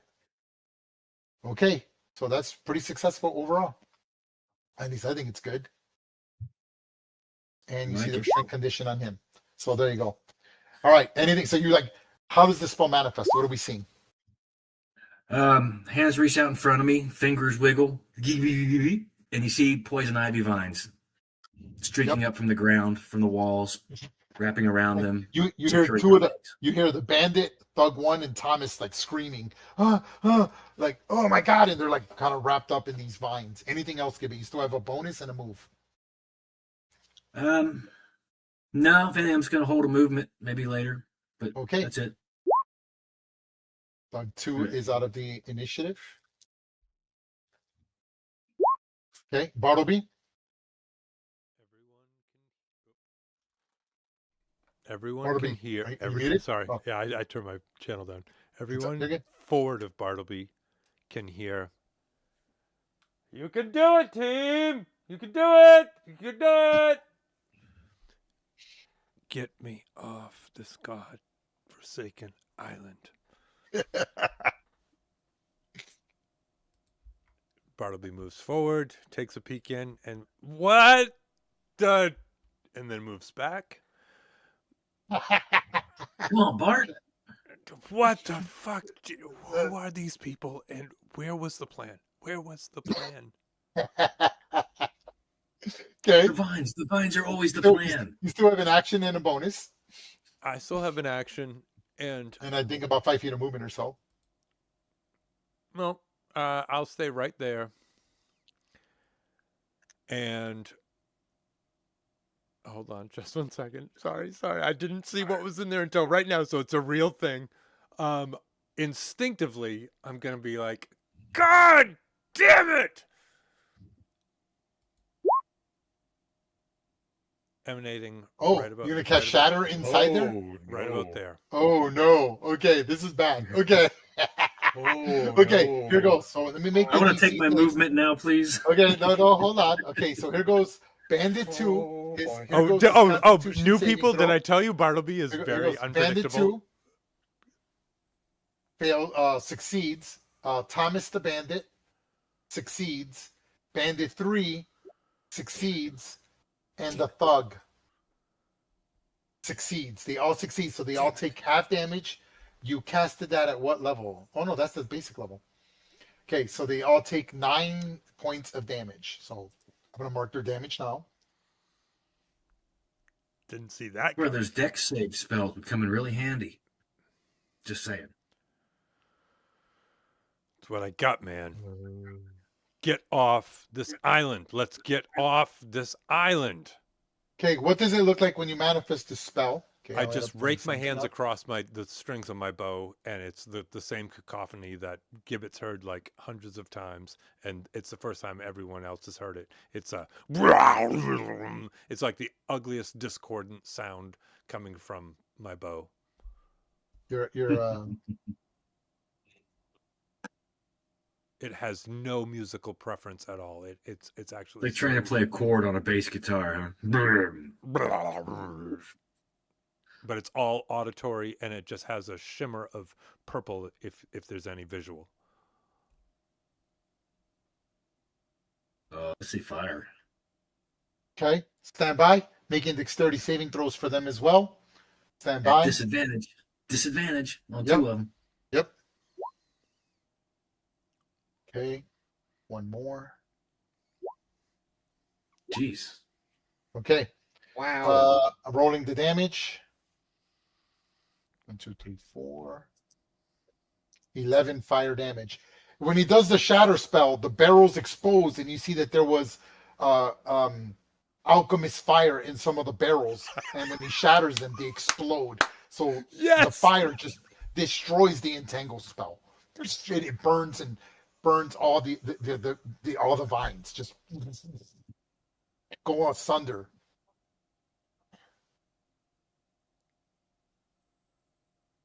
All right. I'm going to smack. Wait a minute. Do they Bartleby. take any additional damage from yes. the alchemist fire? Oh yeah, that's what I just rolled. 11. Oh, okay. Stand All right. by. Cool. They all made their saving throws, so they only take half damage of that. So they take 5 damage.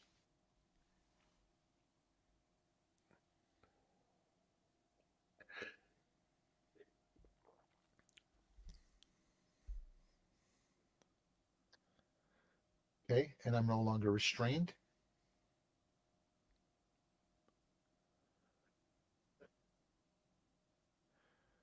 I look over at Give It. Oh, did you do that? I'm sorry. So, poof! Fastidious, you're caught right in the edge of the flame. You feel the flame kind of catch onto you. Fastidious, I need you to make a strength saving throw. DC, I'll say, will be very low. I'll say it's a 10. No This is- problemo. You just made it. So Woo. the concussive blast pushes you back a few inches. Had you failed it, you would have been knocked prone from the concussive blast of the explosion in that enclosed area. You're like, what the? And that's continuous fire because that's alchemist fire inside the room. She skids back, digging her This shield into explosion the echoes gravel. and it makes the ground tremble slightly on the ground. And now you hear a vigorous movement coming from this direction. Okay, Bartleby, you took your action. You took your move. You still have a bonus. Actually, did you say did you say I still had 5 feet? Yeah, I believe you still have 5, 10, 15, 20, 25, 30. Yeah, you have 5 feet left. A movement. And I look down to the ground. And I sort of shake my head. What the fuck? That's it. Yeah, you're gonna get smacked for this one. Okay, Bandit 3 does his best to get out of the fire and spends his action to extinguish the flames, ending his turn. Thug 1 does the same thing. Does the same thing. Thomas the Bandit does the same thing. Coltrane, your turn. Yeah. Okay, hold on. I got to add, this is the new turn. We're now on round 2. Now I'm going to roll initiative for all my other guys that are technically off the layer. Stand by. I'm sorry, do what now? Well, part of me just alerted the entire mine shaft that we're here. Oh, there is the thunder damage. We should know better. He just Whoopsie-doodles. really loves that shatter spell. Okay, stand by. I'm rolling initiative for them all. Sorting it out now. Okay, David. Oh, I'm sorry. Coltrane. Coltrane's turn. Coltrane, what are you doing? Yeah, so seeing the failure of my magic and seeing what everybody else is doing, I'm feeling a little bit more brave, and I'm going to equip my rapier, and I'm going to go charging into the room. Okay, go ahead. Okay. So just so you know, that room is on fire. If you go in, you will automatically take 1d4 damage and be caught on fire. For some reason, I thought they just put the fire out of themselves, or Yes, that's alchemist fire. Okay. A Greek fire. Then I go charging in there and immediately decide this is a bad idea. And instead of using my sword, I'm gonna throw a dagger at the guy in the fire. Got it. Bandit 2. Go ahead and make your attack.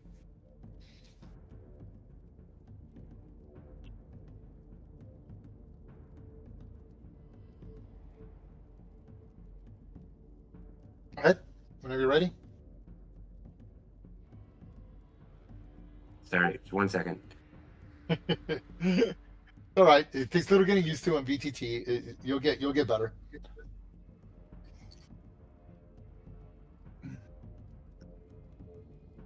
I'm waiting on that to hit. Come on, let's go. Okay, that is unfortunately a miss. You throw the dagger. Poof. Again, I imagine that the flames are flaring up. It's really hot, right? There's like when it's so hot that you got to put your hand over your face because it's heat. And unfortunately, he's like in the flames screaming, and there's flames covering the entire chamber. You do your best to throw a dagger, but this dude's flailing, and your dagger just misses. You hear it hit the wall, and then clearly it's going to get damaged because of the fire. Anything else? Yeah, I'm not to be deterred. I'm going to use my extra attack and throw another dagger. Go ahead. Make your attack. Feeling spicy. Keep going.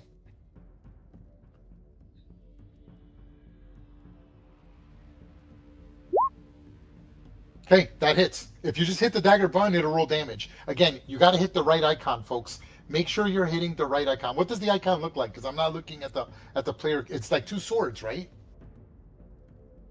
Yeah, I knew which one to Yeah. hit, but I thought I thought I was just rolling to see if it hit. I didn't think I was supposed to roll the damage unless it actually hit. No. It saves time because it's just slowing down the turns, right? Okay, so you hit him for 7 damage. Yep. That's 1d4 plus 3. Yeah, that's good. 7 damage. You finish him off. Poor guy was burning to death. I consider it a mercy killing as you kill him. And the guy dies.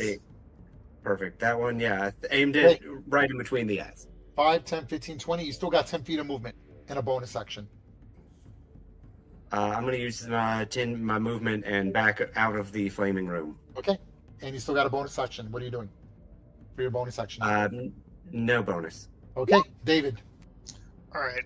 You definitely hear movement coming from over here. Like, imagine people sitting in a meeting room and then they're shuffling to grab for weapons and stuff. So, I mean, that explosion was, first of all, the shatter spell itself was loud. The explosion was even louder, as if that was possible. Okay. The room is still on fire, correct? Oh, yes. Okay, so I'm going to go 5, 10, shoulder through this door right here. Which you can automatically do so. All right, what do I say? Tunnel. That's 10, 15, 20. Okay. Let me describe the room to you as you can now see it, in case it matters. Stand by. Okay. You can clearly see that this is some form of assembly room. Rolu Dvorak and his lackeys seem to be eating here. You notice several people from Rolu's syndicate. Some of them, the lower ranking ones, also double up as miners and work half shifts. Some of them are clearly experienced fighters and criminals and must do what Rolu says. Rolu sits on a throne-like chair on a dais and shares some stories, but is interrupted when you smash through the door. Okay. That was 25, 30.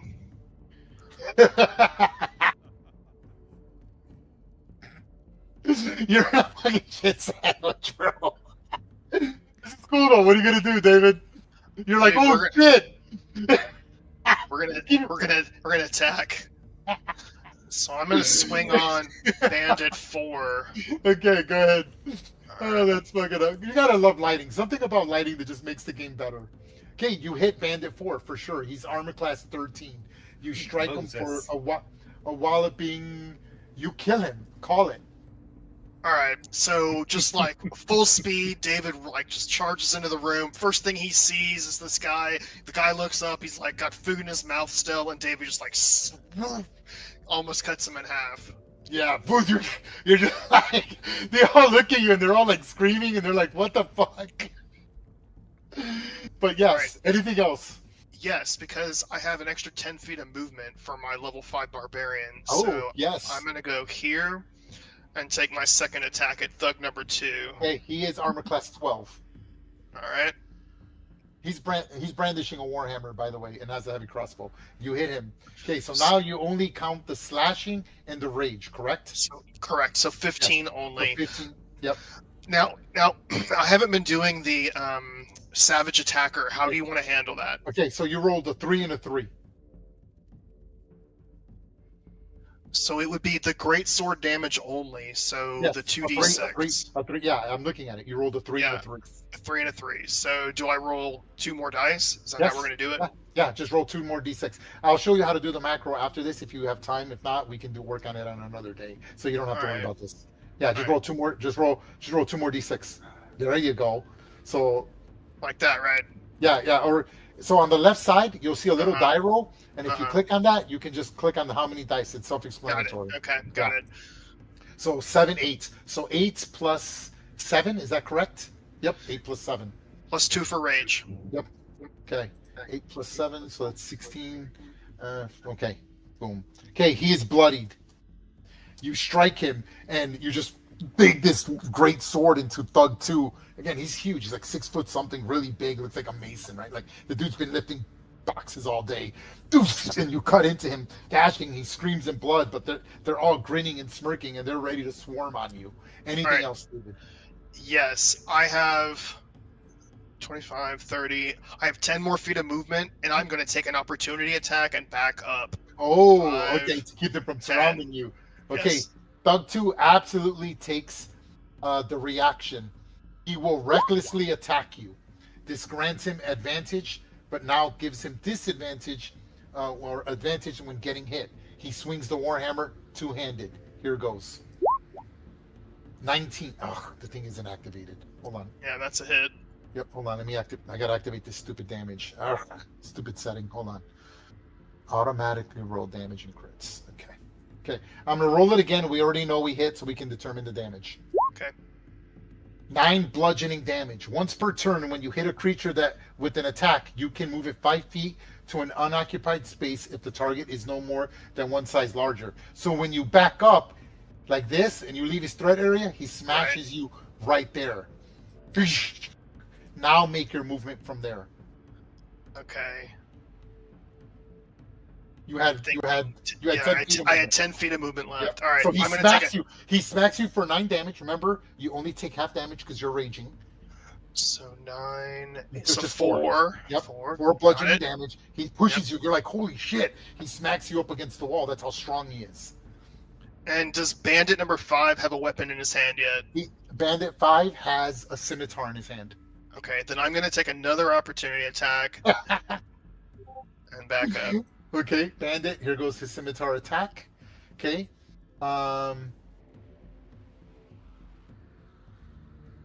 Okay.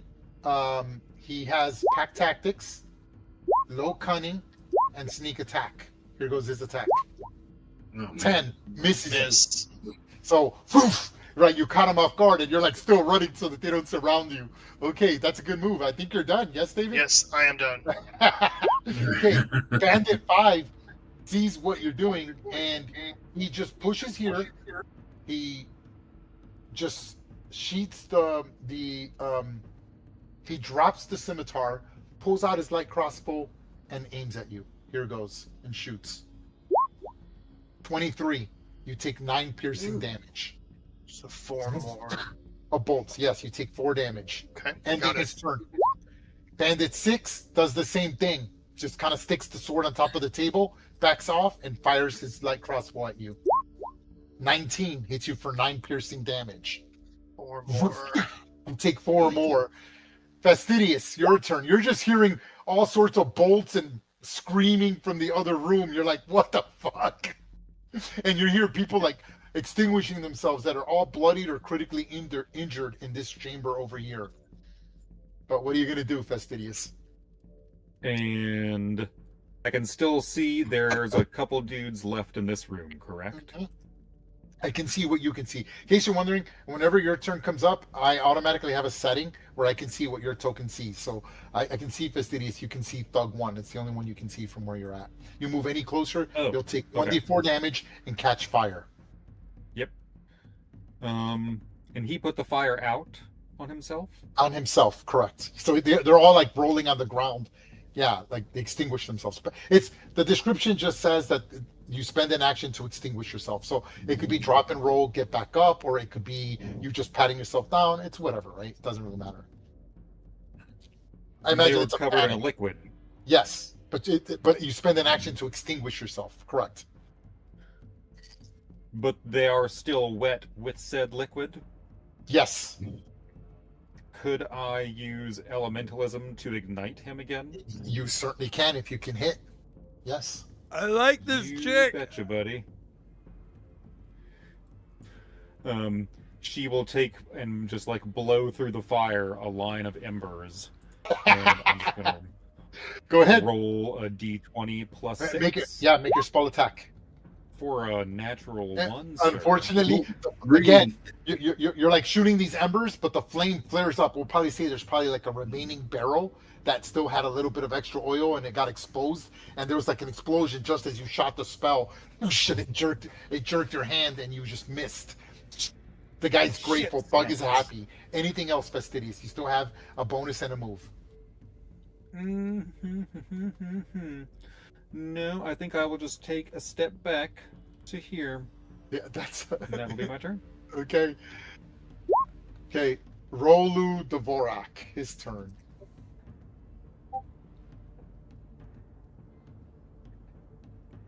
Okay. He doesn't know what's going on, but you just killed one of his guys. He's like, I don't know who the he's a by the way, he's a dwarf. He's like, I don't know who you are, but you're gonna pay the fucking price. The price of your life. And he's got a hand crossbow, and he's holding a scimitar. So he's holding a scimitar in his right hand and a hand crossbow in his left hand. He moves there, which actually here, right at the edge of the dais, and he will fire his hand crossbow at you. Here goes. Oh my god, this guy's setting. Ugh! Hold on, I gotta change this stupid setting. Can't believe I didn't do it. I must have changed the setting by accident. Hold on. Automatically roll damage and crit. Okay, does 13 hit? I don't think it does. Okay, Miss. so I'm gonna roll the thing so it'll show the full attack. Here goes. There we go. You see the hand crossbow shoots out, woof, but he doesn't apply any poison, so he didn't spend a bonus action to apply any poison onto his bolts, and he just the bolt misses you, and just sits behind you, ending his turn. Gibbet, you're hearing all hell coming from your right over here. You're hearing David, who I'm assuming is enraged, and you hear bolts clearly hitting bodies, right? You're just assuming he's getting pecked, like basically just getting bolts into his body, but again, he's enraged and doesn't feel much. What do you do, Gibbet? I'm gonna go through the door here. Go ahead. 5, 10. Can't 20. see much. 25. Oh man, I don't want to get that close. Oh man. You know what? I'm good right here.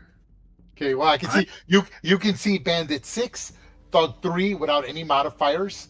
Thug 2 is considered 3/4 covered, and who else can you see? I think that's it. I mean, I can see the bottom of one of those. Bandit 6, yes. So their armor class would be improved by 5. So this one is armor class would be improved by 5. This one his armor class would be improved by 5, and these are going to just be improved by 2 because David's in your way. What are you going to do? Okay, I want to go ahead and cast Moonbeam. Oh, okay. Moonbeam. Good spell. One of my favorites. Love Okay, it. hold on. Stand by. I've got Moonbeam on standby here. All right.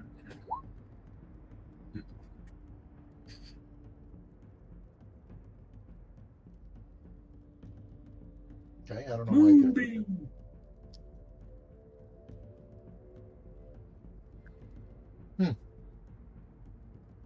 Did my thing just crash? What the fuck? Hold on. I'm still here. I don't know. My thing just sort of froze. It was weird. Hold on, I'm just refreshing real quick. Yes, my screen, my shit took a dump there real quick too. Yeah, that's really weird. Yeah, I don't know why I did that, but no big deal. I'm back. Hold on. Okay, there we go. Should we all refresh? I did. I don't know what happened, but whatever happened, that's what happened. I'm gonna Okay, so refresh. here's Moonbeam.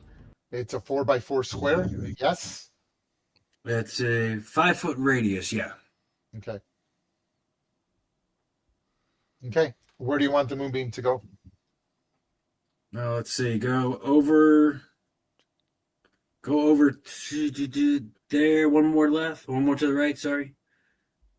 I want to try to hit both those guys. So one more. One more right. Right. I know. You want to do it right there. Yes. Yeah, I want to try to. Yeah, I want to try to hit both those guys together. Okay. There's your Moonbeam. So you go out there. You're right behind David. And how do you manifest this Moonbeam? Oh, both hands in the air. I do a quick little chant and be like, "Blah!" and bring my arms down, and down comes this bright, shiny light. Yep. Okay. And And as I'm reading it here, immediately upon it causes dim light fills the cylinder and makes a magic action, which you did on a failed save. Center on a point within range until the spell ends. Dim light. Okay, yeah, on a successful save. Okay, so here goes. I need to make a Constitution save immediately upon casting. Okay, here goes. Correct. Ugh. Okay, so here goes for Thug 3. Put this on the map layer so it doesn't get in my way. Okay, boom. Here goes Thug 3. I gotta open up all these tokens and I refresh or reset them. Okay, here goes. Is Constitution save. yeah. Fails it, and Bandit 6, stand by. I gotta regenerate this thing. There it is. Okay, put this on my screen over here, the monster screen, and here goes his con check. They both fail it. They both take 11 radiant damage. So Bandit 6 is bloodied by that attack. Thug 3 is only injured by that attack. But it works. Beautifully. Is it difficult terrain or anything like that for me? No, right? It just forces me to shift, and if they end their turn or enter it, they take damage. Got it. Okay. Anything else, give it? No, that's all. I'm quite content with myself. Bartleby. I sort of, I don't know how you want to have message work, but I'm sort of barraging give it with like, that was you. I'm sorry, I didn't hear you cast it. Come on, man. Don't be mad at me. Don't walk away from me. And I'm going to follow Bartleby. I mean, follow Gibbet, and hit him with messages in the sense of like, dude, let's not just storm off. And I'm doing something here. He doesn't see shit. I think I'm just gonna. I have to sort of hold off. Oh, and I'd like to role play it that as I walk by Coltrane, because the fact that new kid, like, Yep. I sort of look at him and sort of give him a wink in the sense of like, that's how you take care of a room, and I keep walking by. Okay. Yeah. So you're gonna hold your action, or do you want to like dodge, or what do you want to do? I'm gonna. Fuck! I'm gonna go into dodge. I guess I can't say anything. I'm in a defensive mode. I'm behind. I'm gonna put the dodge marker on you. There it is. Okay. Moving on to Bandit 3. Okay. Bandit 3 extinguishes himself. He spends an action and drinks a potion.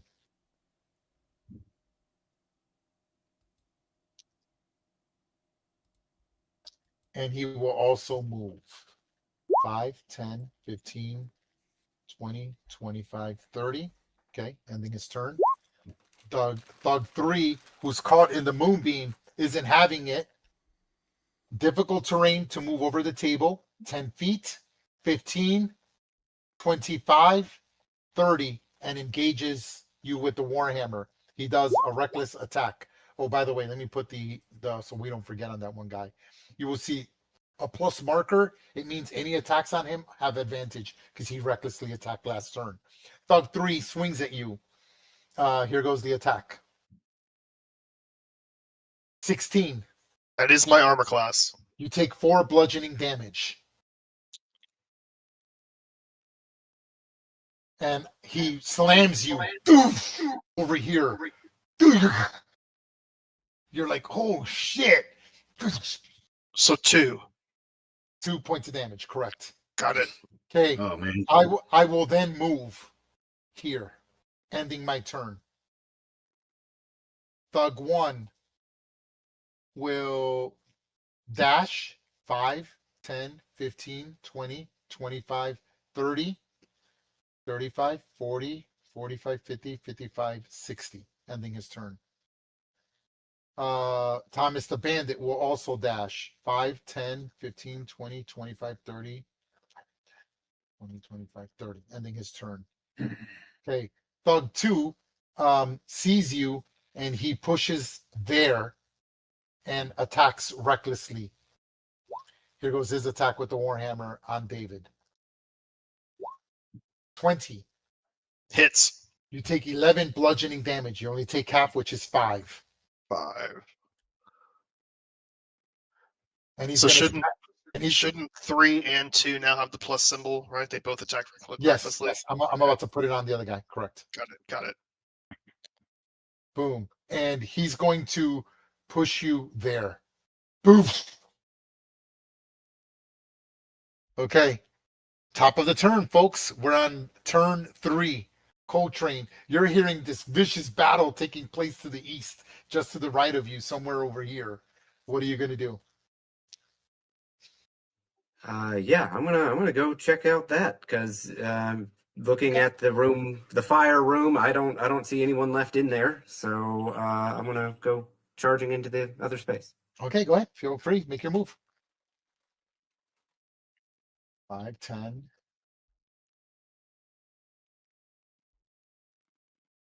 15, 20. And you see you're jammed up in a tight corridor.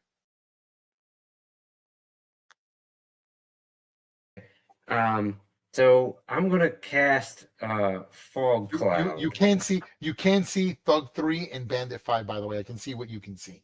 You're gonna cast Fog Cloud. Go ahead and click on the description of the spell for me. You should see something that says view VTT or display spell. I can look it up as well.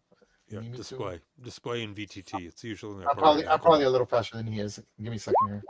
Oh, did he do it? I got it. I just Yeah, me too, motherfucker. Me too. You create a 20-foot radius sphere of fog centered on a point within range, which is anywhere you want within 120 feet that you can see. Okay, your concentration, you're going to see a little blue dot appear on your thing. The blue dot means you're concentrating, folks. Okay, the sphere is heavily obscured. Okay, so I'm going to give you fog cloud at a 20-foot radius, which is fucking huge. Okay, hold on. Fog cloud. Yep, here it is. Okay, 8 by 8.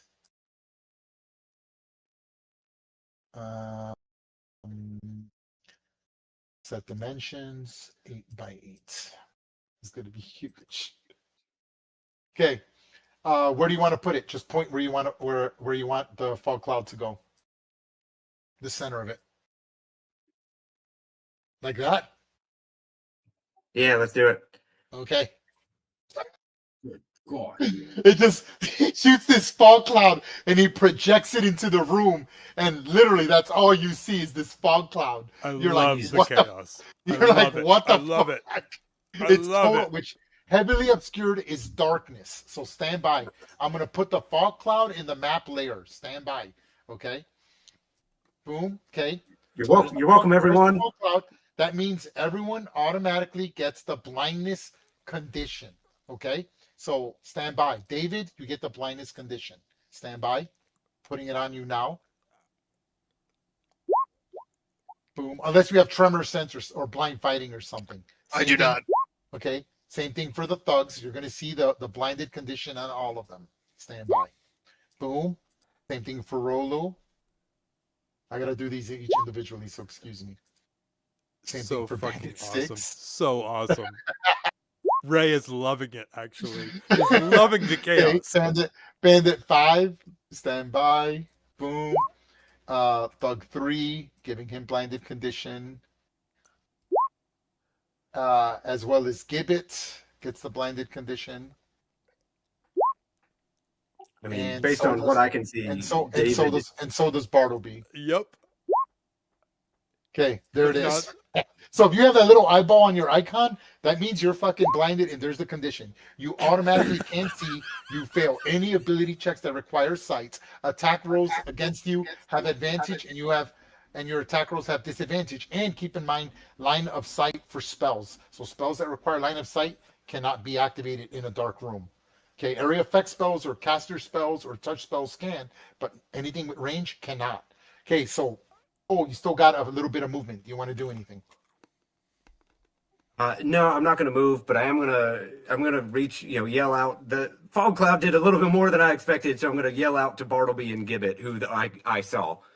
Okay, they're like now in this trap of big cloud. Got it. David. Ray, would my moonbeam have any effect on this cloud? No, not at all. Okay. It's All right. It's a dim Nice light. try. I'm going to use a bonus action for Warrior of the Gods and burn one of my 4 D12 pools to Yep. heal Please myself for 1 click on the D12. ability. Click on the ability. You're the first one to use this, so I want to. Can you? So we can all learn. That's how I learn, right? So yeah, thank you. You're welcome. Yep. Okay. Yeah, go ahead and make your D12. Go ahead and roll D12. as a bonus action. Yeah. I just click it here. Yeah, just one. Yeah, I did it twice. Sorry. That's okay. You take the 3. So you 3. get 3 back. So add 3 hit Okay. points to your character. That's your 3. bonus action. Right. What does that look like to you?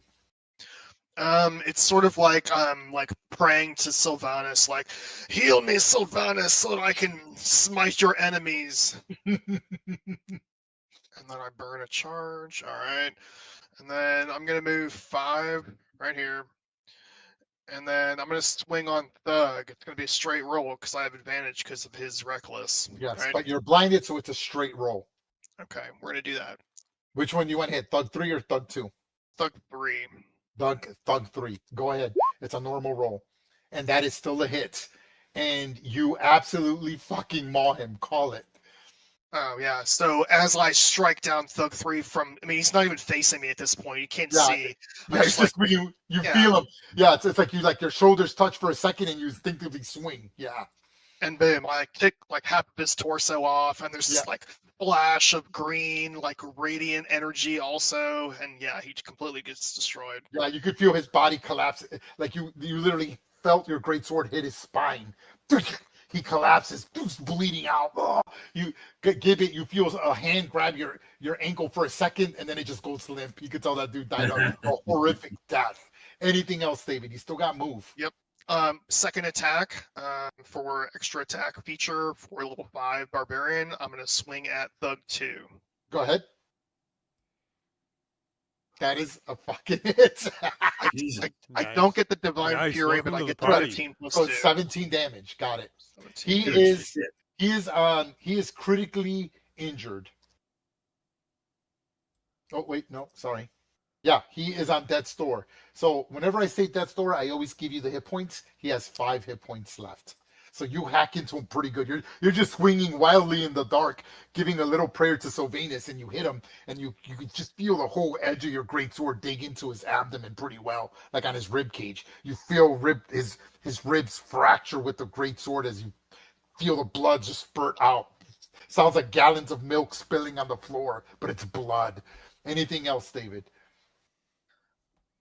I'm thinking about running away. I mean, I would be at disadvantage to attack you. I know, right? Well, you could attack recklessly. Yeah, which Straight would give me a roll. straight roll. Yeah.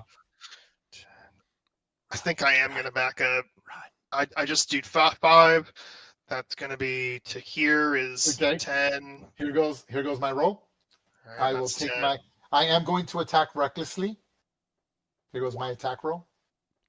David, it's always safer. to have a 19.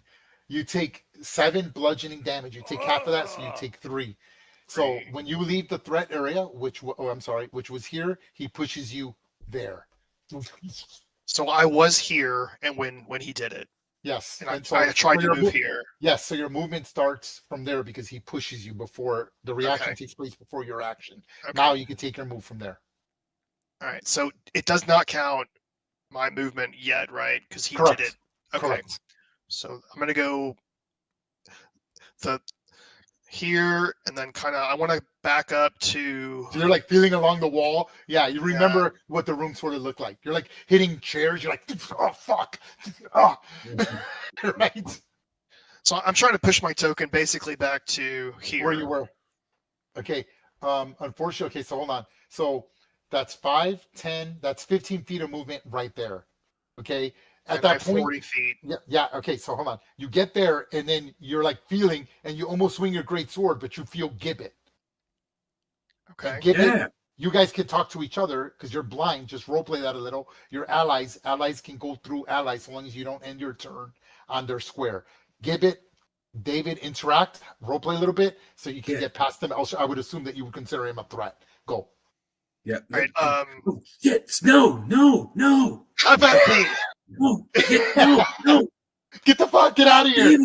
David, this way. Oh, this way. Okay, this this way. way. So you squeeze past him and then you run into Bartleby. So Bartleby, David, role play. What? Hey, wait. Foul creature! You can't cast spells. You didn't do this. Oh, sorry, Bartleby. Move. Good. Let's get out of here. From Little guy with there, a big sword. yeah, Look out. David is still squeezing through. He's bleeding profusely. You can tell he's leaving blood on you. You're like, oh, what's that wet stuff? It's blood. And then you run into Coltrane. Now there you can see because he's got bright light. And so you're like, oh, fuck. And you can see each other. You're like, oh, my God, what did you do? And you end up right there. And I say, tag team Coltrane, your turn, buddy. And I'm going to David, remove. you were I'm in gonna- there? I'm going to remove the blinded condition from your token. There you All go. right. Okay. Anything else, David? Nah, I'm good right there. Okay. Bandit 5 is in the fucking dark. He's like, what the fuck? And he doesn't know kind of what's going on. He kind of has the general idea, and he's going to fire at disadvantage from there at the first target he thinks he can see, Yeah, which is fuck. Gibbet. So here goes the attack on Gibbet at disadvantage with the light crossbow. 6. Ah. You hear a bolt, doesn't even come close. He hits like the top of the doorway, right? Ending his turn. Yeah. Bandit 6 is skirting along. He gets next to his buddy. Over there, just fucking shoot. And he shoots. 21. Yeah, that's gonna You hit get, me. you get a bolt in the dark for 9 piercing damage. Ah. Oh, Can you wow. even make ranged attacks if you have the blinded condition? Yes, at disadvantage. Yes. You just have to know that the 23, target is 21. there. He fucking popped it, man. Yeah. Fastidious. Okay. Yeah, I made my con save. Fastidious. Are you Is- concentrating? What are you concentrating on something? Moonbeam, yeah. Oh yeah, the moonbeam. Thank you. Let me put the concentration. See, it's because I didn't put the concentration mark on you. There it is now. Oh, yeah, That's why. okay, that makes sense. That's why. Yeah. So if you cast the spell with concentration, if I forget, all you got to do is click on your token. You'll see conditions 5.24. Click on that, and you'll see a drop menu that changes your token and gives you the condition with the explanation on the right. In case I forgot. Got it. But okay, Cool. Fastidious, with your passive perception of 13, you hear running coming from over here. It looks like they had an emergency exit and they're running around the long way. Like out and away. Like towards. Oh, towards us. Oh, great.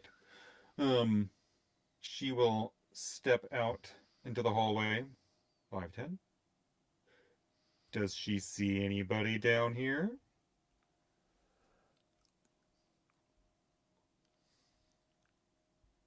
Okay, what are you gonna do? She doesn't see anybody down here? Not from where you're at. I can see what you can see. Okay. You hear movement. You hear running. They're sprinting. Okay. So there's no attempt to hide that, but you hear it. I can give you a rough distance and stand by. You're going to see the ruler. That's where you hear the running. Okay. Okay. Then she will move to there and ready in action. And that's all I have to tell you, right? Yep. That's it. You just have to tell me ready in action, ready a movement, or that's it. You don't even have to ready give me in action, sir. you don't even have to give me a trigger. Okay.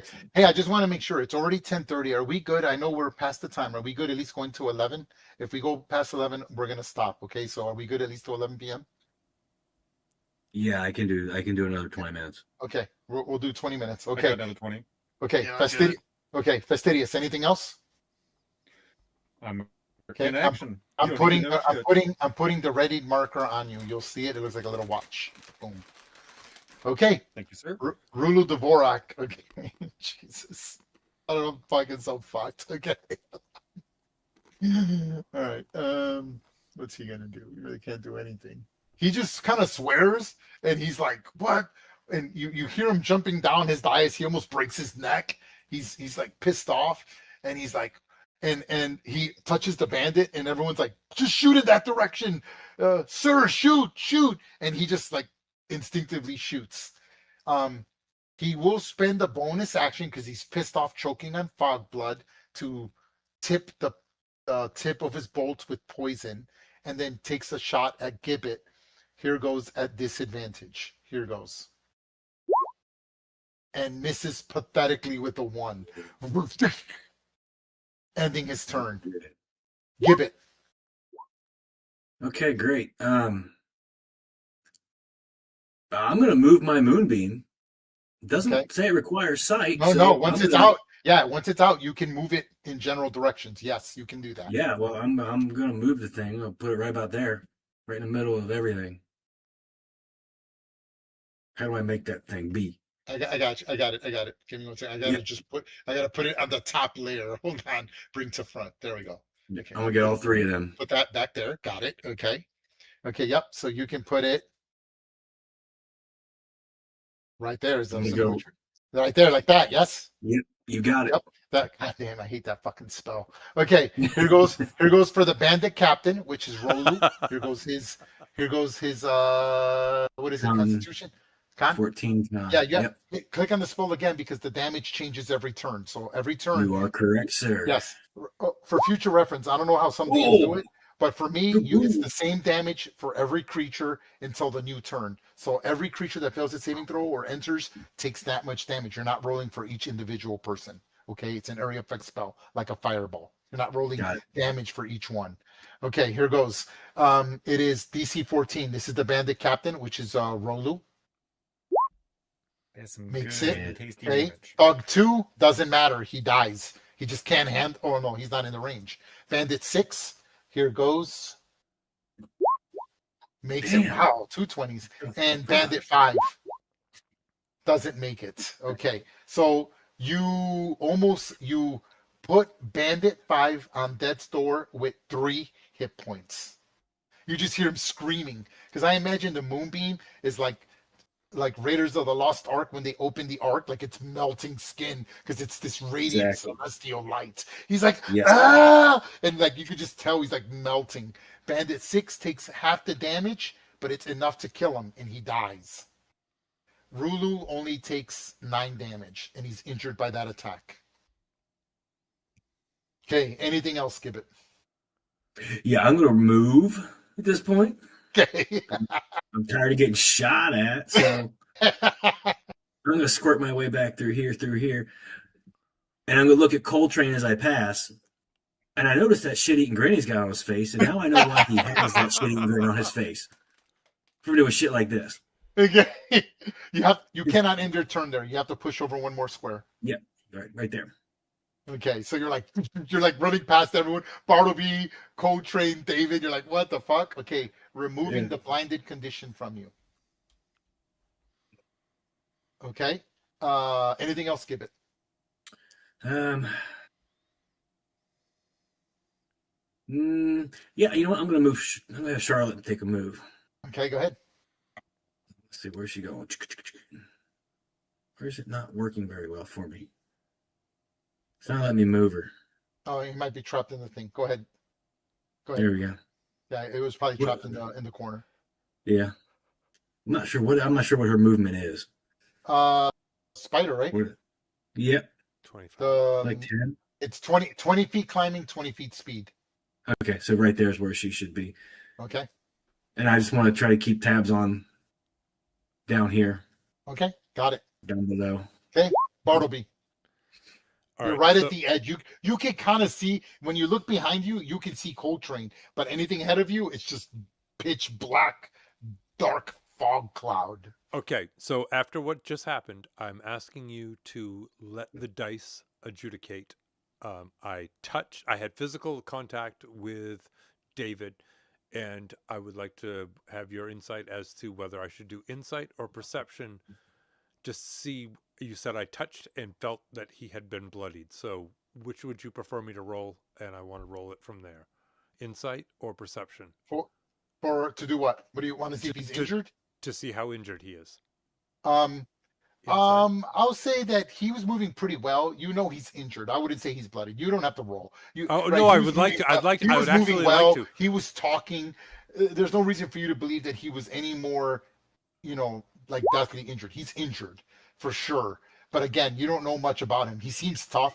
He was moving with thought and purpose. So yeah, you would know he's injured, but that's it. So you know, in game terms, he's got at least 75% of his total hit points.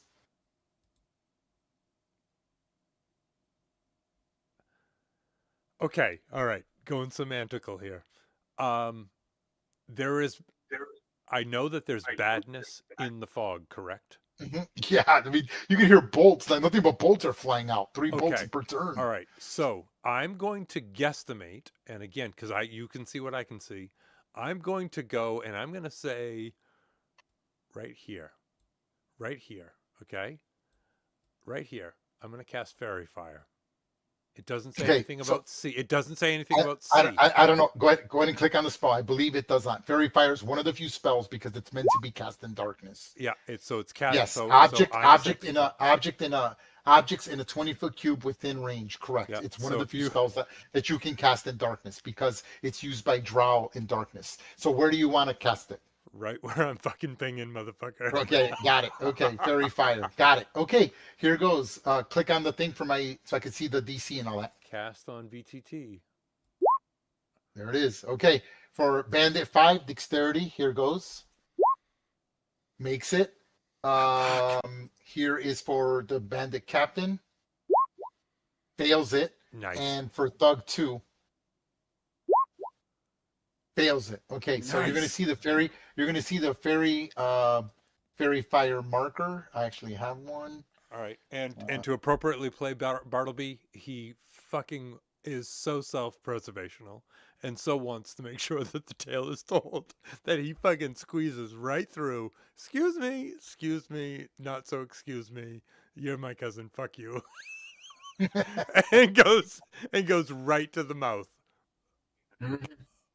Okay, I'm gonna for the fairy fire. I could have sworn I had a fairy. I'll put this little torch to show that they have, or not the torch. I'll use this little gold symbol. Boom. And I'm That concentrating. means they have fairy fire. Yep. And yep. So stand by. The thug didn't make it, and who didn't make it? Rolo. Yeah, Rolo didn't make it. Oh, and I yell out in almost like a shriekish, like Bartleby normally has like a surfer dark voice. He reads out, So "The ones that are in the fire." So when he pushes on, they stick out in the darkness. You can see the silhouette outline of their body, even in the fog cloud. So they stick out. So you now have advantage to target them. What color did you choose? Blue, green, or violet? Oh, violet. Yeah, absolutely violet. Yeah. So you see these purple silhouettes in the fog cloud, and they're like, "Oh shit!" But is that it, Bartleby? And I'm putting the concentration marker on you. Yeah, that was 5, 10, 15, 20, 25, 30. Okay, actually, can I call this 30 and then squeeze up against this is 35? And I look at my new friend and I give a wink to Fastidious. Bandit 3, here it goes. He'll dash. Fastidious pulls her glasses down, winks back, pushes her glasses back up. I believe you can see him there. No, let me see. Yeah, and I just look at him Yep. like, If you wish to take your triggered action on Bandit 3, you see him clearing the corner. I don't know. That's up to you. You don't have to if you want to. My trigger has not been activated, I don't believe. Okay, got it. That ends his turn. Thug 1, 5, 10, 15, 20, 25, 30. Dash 5, 10, 15, 20, 25, 30. Okay. Thomas the Bandit. 5, 10, 15, 20, 25, 30. Dash 5, 10. That activates my 25, reaction. 30. Okay, go ahead. What do you want to do? She will drop her kukri point first into the ground and then yank a dagger out and throw it at. Is that Thomas? That's Thug 1. Thomas is behind Thug him. 1? Okay, yeah. Well, wish it was Thomas. Unfortunately, it will be Thug 1. You guys, what do you guys have against Thomas the Bandit, man? You guys are assholes. Booyah. Oh, nice. And since now, here's a question. Now that I know that this is a crit, when I pump a divine smite into it, Yes, you can does do that that. get doubled as well? Oh, yes, absolutely it does. Delicious. Yes, it And does. so I will pump a divine smite into it. Now, you and- are aware that a divine smite is a bonus action, is it not? Yes. Okay. Just want to Oh, make so sure. I can't on my reaction. Okay. Never mind Correct. then. You cannot on your reaction. Correct. I know it Then- sucks. It's a new rule they did in 2024. It sucks. I hate it too, but that's how it is. She's and while the tails of her duster are spinning, she pulls a dagger, and when she spins back around, she flings it, and it catches him right in the shoulder. And that it does, and you critically Mm. injure him. He's like, ah, fucking bitch. And he just looks at you. I'm going to have your fucking head on a plate. I would love for you to try, my dear. Okay, anything else? Okay, that's it. Okay, hold on. That was your ready action. Okay, Thug. This Thug is like, so Rolu yells at him, push through, get us out of this fucking darkness. And he's like, and the Thug is hesitant, but he seems more scared of Rulu. And I'm going to count it as difficult terrain because he's sort of like finding his way out of the room. 10, 20, 30. And then he realizes there's someone there with a little bit of light, and he swings recklessly at Coltrane. Here goes. He's still in the blinded condition, so it is a straight roll. This is a straight roll. Here goes. 8, and he misses. Woof. You just see this Warhammer swing past you. He swings over. He forgot you're a little. He's probably not sure you're a little one. He probably swung at a medium-sized creature, and had you been a little taller, he would have hit you in the chest. Doof. Hits rock and misses. Top of the turn. Coltrane. Okay, yeah. So with this guy now right in front of me, I assume I see him well enough to stab him. So he has fairy fire. That little yellow thing means he has fairy fire. So you actually have advantage to attack him. Okay, perfect. Well, I'm going to stab him, but I don't remember how to do it with advantage. It's shift plus, but Shift, actually, right? shouldn't it just be negated because he would be at disadvantage because of No, blindness? because of the fairy fire. It doubled. Coltrane, yes, fairy fire pierces through darkness. Wow, fucking Specifically. clutch move on Bartleby, motherfucker. Okay, sorry. There it is. Boom, 9 damage. You kill him. Call it, Coltrane. How do you finish him off? Yeah. So after his hammer goes swinging over my head and it gets stuck, in the cave wall behind me, I take my rapier and go up through the chin, like right up through, and stab it, impaling him because he's like right above me. Yeah, and he just gurgles. You can feel your rapier go straight through. Fortunately, not telling him for the hilt, else the hilt would have gone through, but it's enough to finish him off, and he just slides off your blade. Slump dead on the floor. Anything else, Coltrane? You have a movement and a bonus. I'm going to stay right where I'm at, right here on the edge of the cloud, in case anybody else runs out. So no bonus, just gonna hang out. Okay, David. David, Alright. you clearly hear running over here, by the way. All right, And I'm you gonna hear go. someone screaming. You heard the threat and everything. So yeah. All right, I'm gonna go 5, 10, 15, 20, 25, 30 to get adjacent to both of these guys, Beat the fuck up. and then I'm gonna attack Thomas Okay. with my first attack. Yes, he's more injured, by the way. They're both critically injured by their aura, as you can see.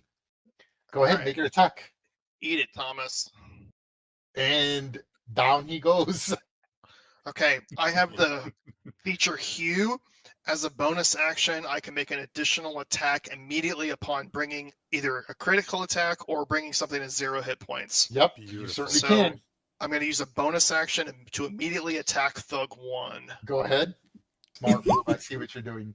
That is just misses him. Oh, All right, and my second attack for my 5th level feature. Yep.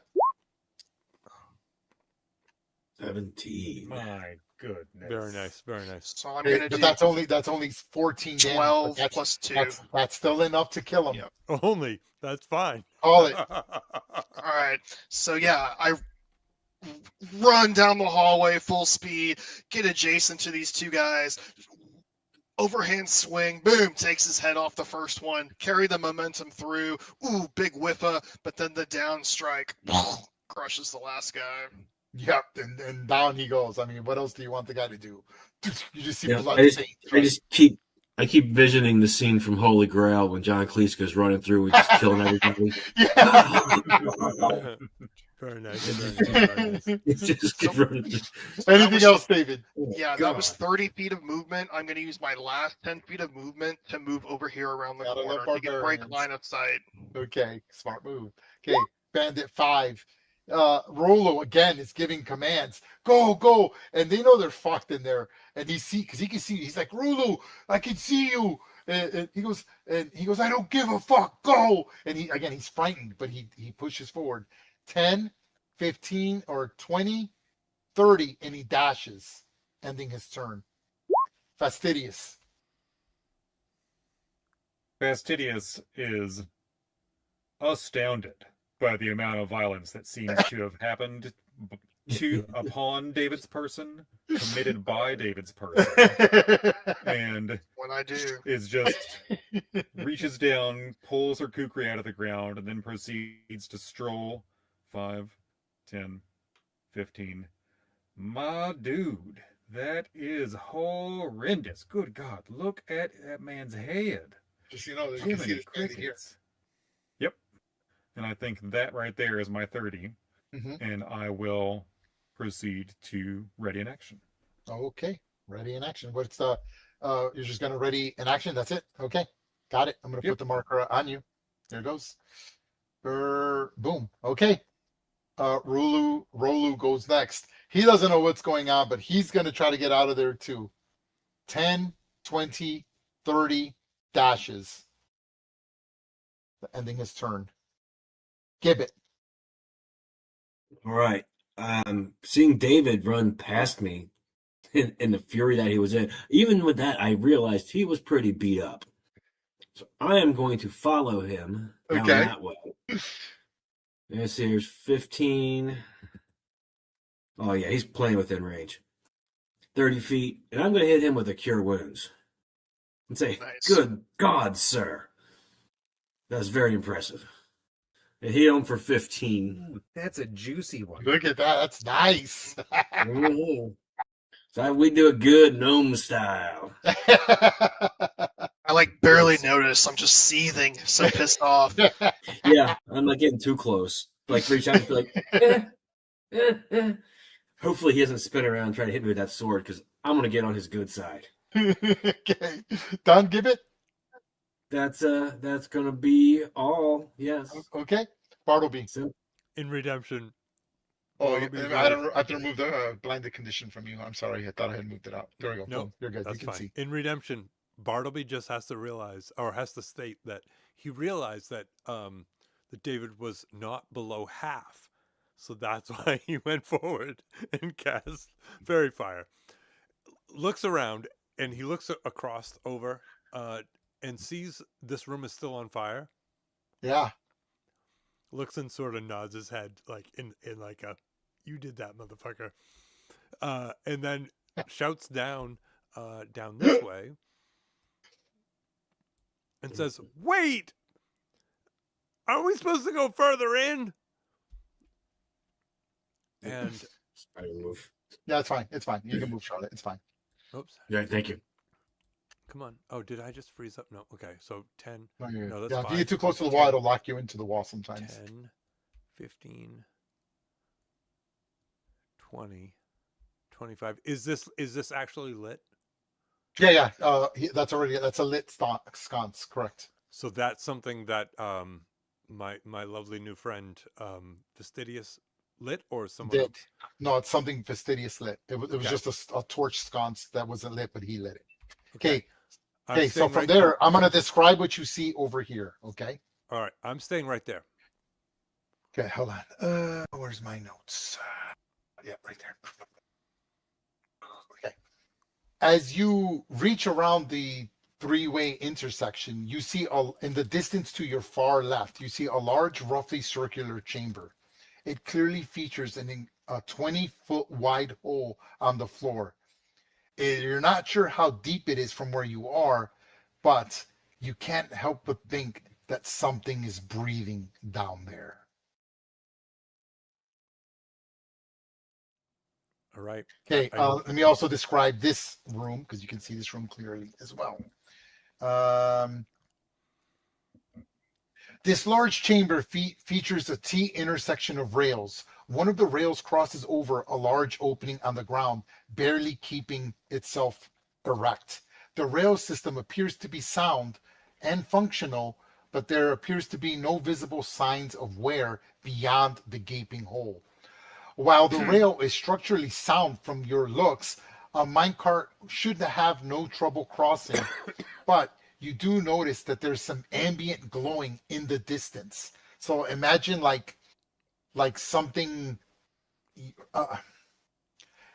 Imagine if someone was walking around with a torch. You know that ambient glow, that a torch of orange and reddish light.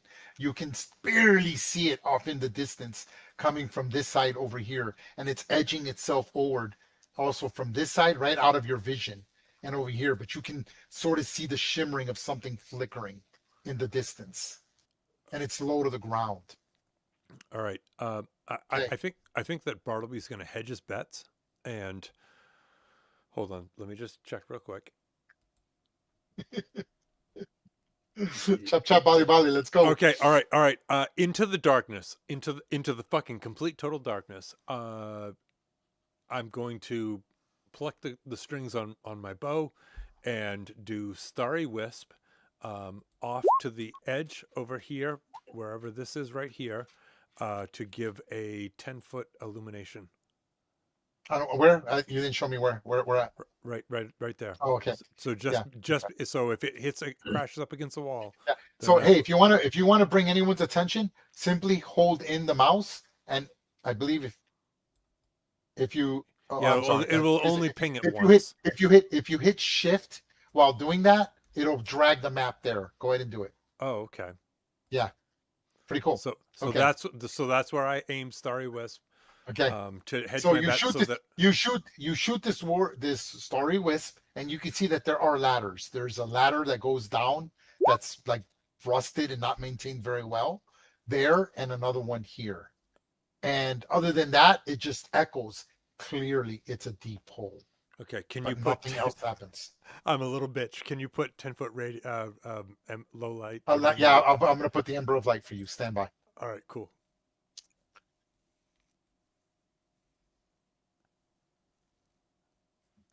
Putting the light. It's 10 feet of dimness. Is that correct? 10-foot dim. Yep, right about there. Boom. Yep, there it is. Awesome. Yep. Cool. Awesome. Looking at it. All right. Next. Hey, Bandit 3.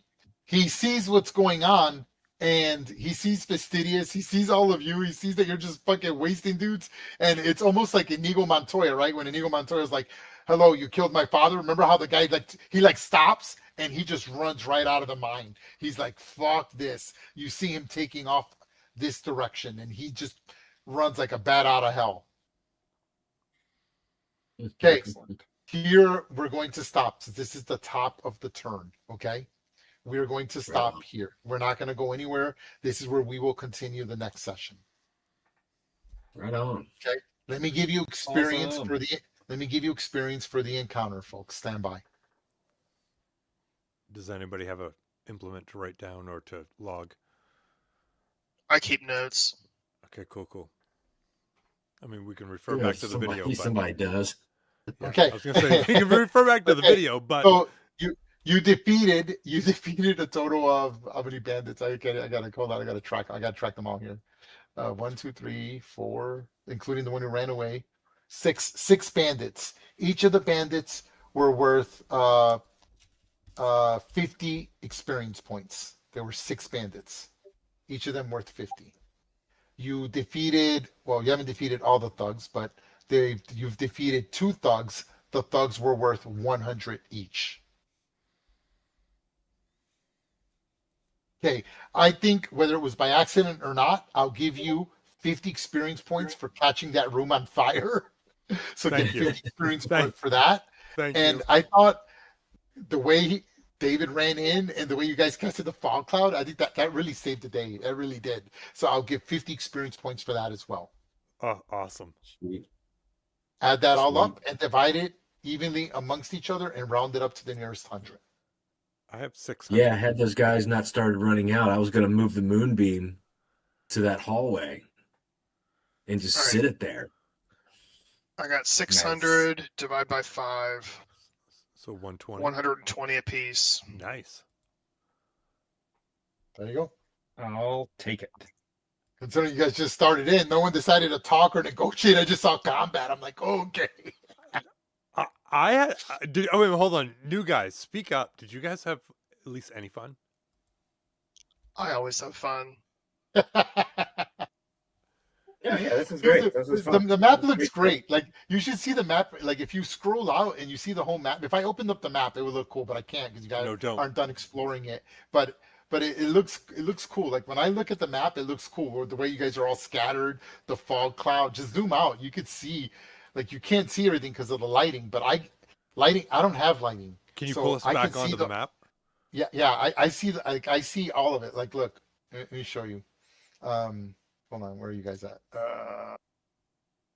Thank you so much, Ray. Oh yeah, Have a of course. wonderful night. I had a Yes. blast. Good night. Good night. Bye, Matt. Bye, Kevin. Nice to meet you. Yep. Good Good night. night, brother. Yes, we'll definitely be doing this again. Good night. Oh my God, where the hell? I lost the map. Hold on, it's right here. Hold on. Where is it? Battlefield, Spider Cavern. No, it's none of those.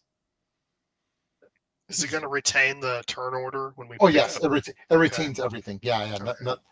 Everything stays where it is. Nothing. Oh, here it is. Jesus, a mind. I'm like, how did I? Oh, hold on. I gotta move you guys to it. Boom. Move party ribbon. There you go. Like you can't see it all, but like it looks very cool. Like to me, I can see. Like I can see the whole map and where you guys are at, and it just looks really cool. Like to me, like it just sticks out because you guys are like, there's all this chaos going on, but it's pretty easy to track things in VTT. For those of you that are like new to VTT, it's pretty easy to stick things. Things can do slow down a little, but I was pretty prepared for this. I'm sorry it took so long to create the tokens, get the characters going. I wish I'd shown up a little earlier. We could have finished this encounter, but overall, I think we got a lot done. It really set the mood. And you're not done. You're only like a quarter way through the map. So there's still a lot of things going on here. But pretty cool. I hope you guys liked it. I hope they do too, because I mean I really think that it'll just be that much smoother next time. And I had a blast, and I'm sorry. Yeah, that and the chemistry was chaotic, good, but so not that chaotic. I'm very happy, and I hope Kevin, I hope you liked the game, and I know Matt had to go, so hopefully you liked it, Kevin. Yeah. Good times. All right, good. man. I'll catch you guys all later, and I'll see you tomorrow, Kevin, for your game. Yeah. Yep. Sounds good. Okay. Oh, all right, lots man. of fun. Awesome. Yep. Awesome. Take care. Good Good night. night, everyone. All right, Yep. have a Good good night. Good night.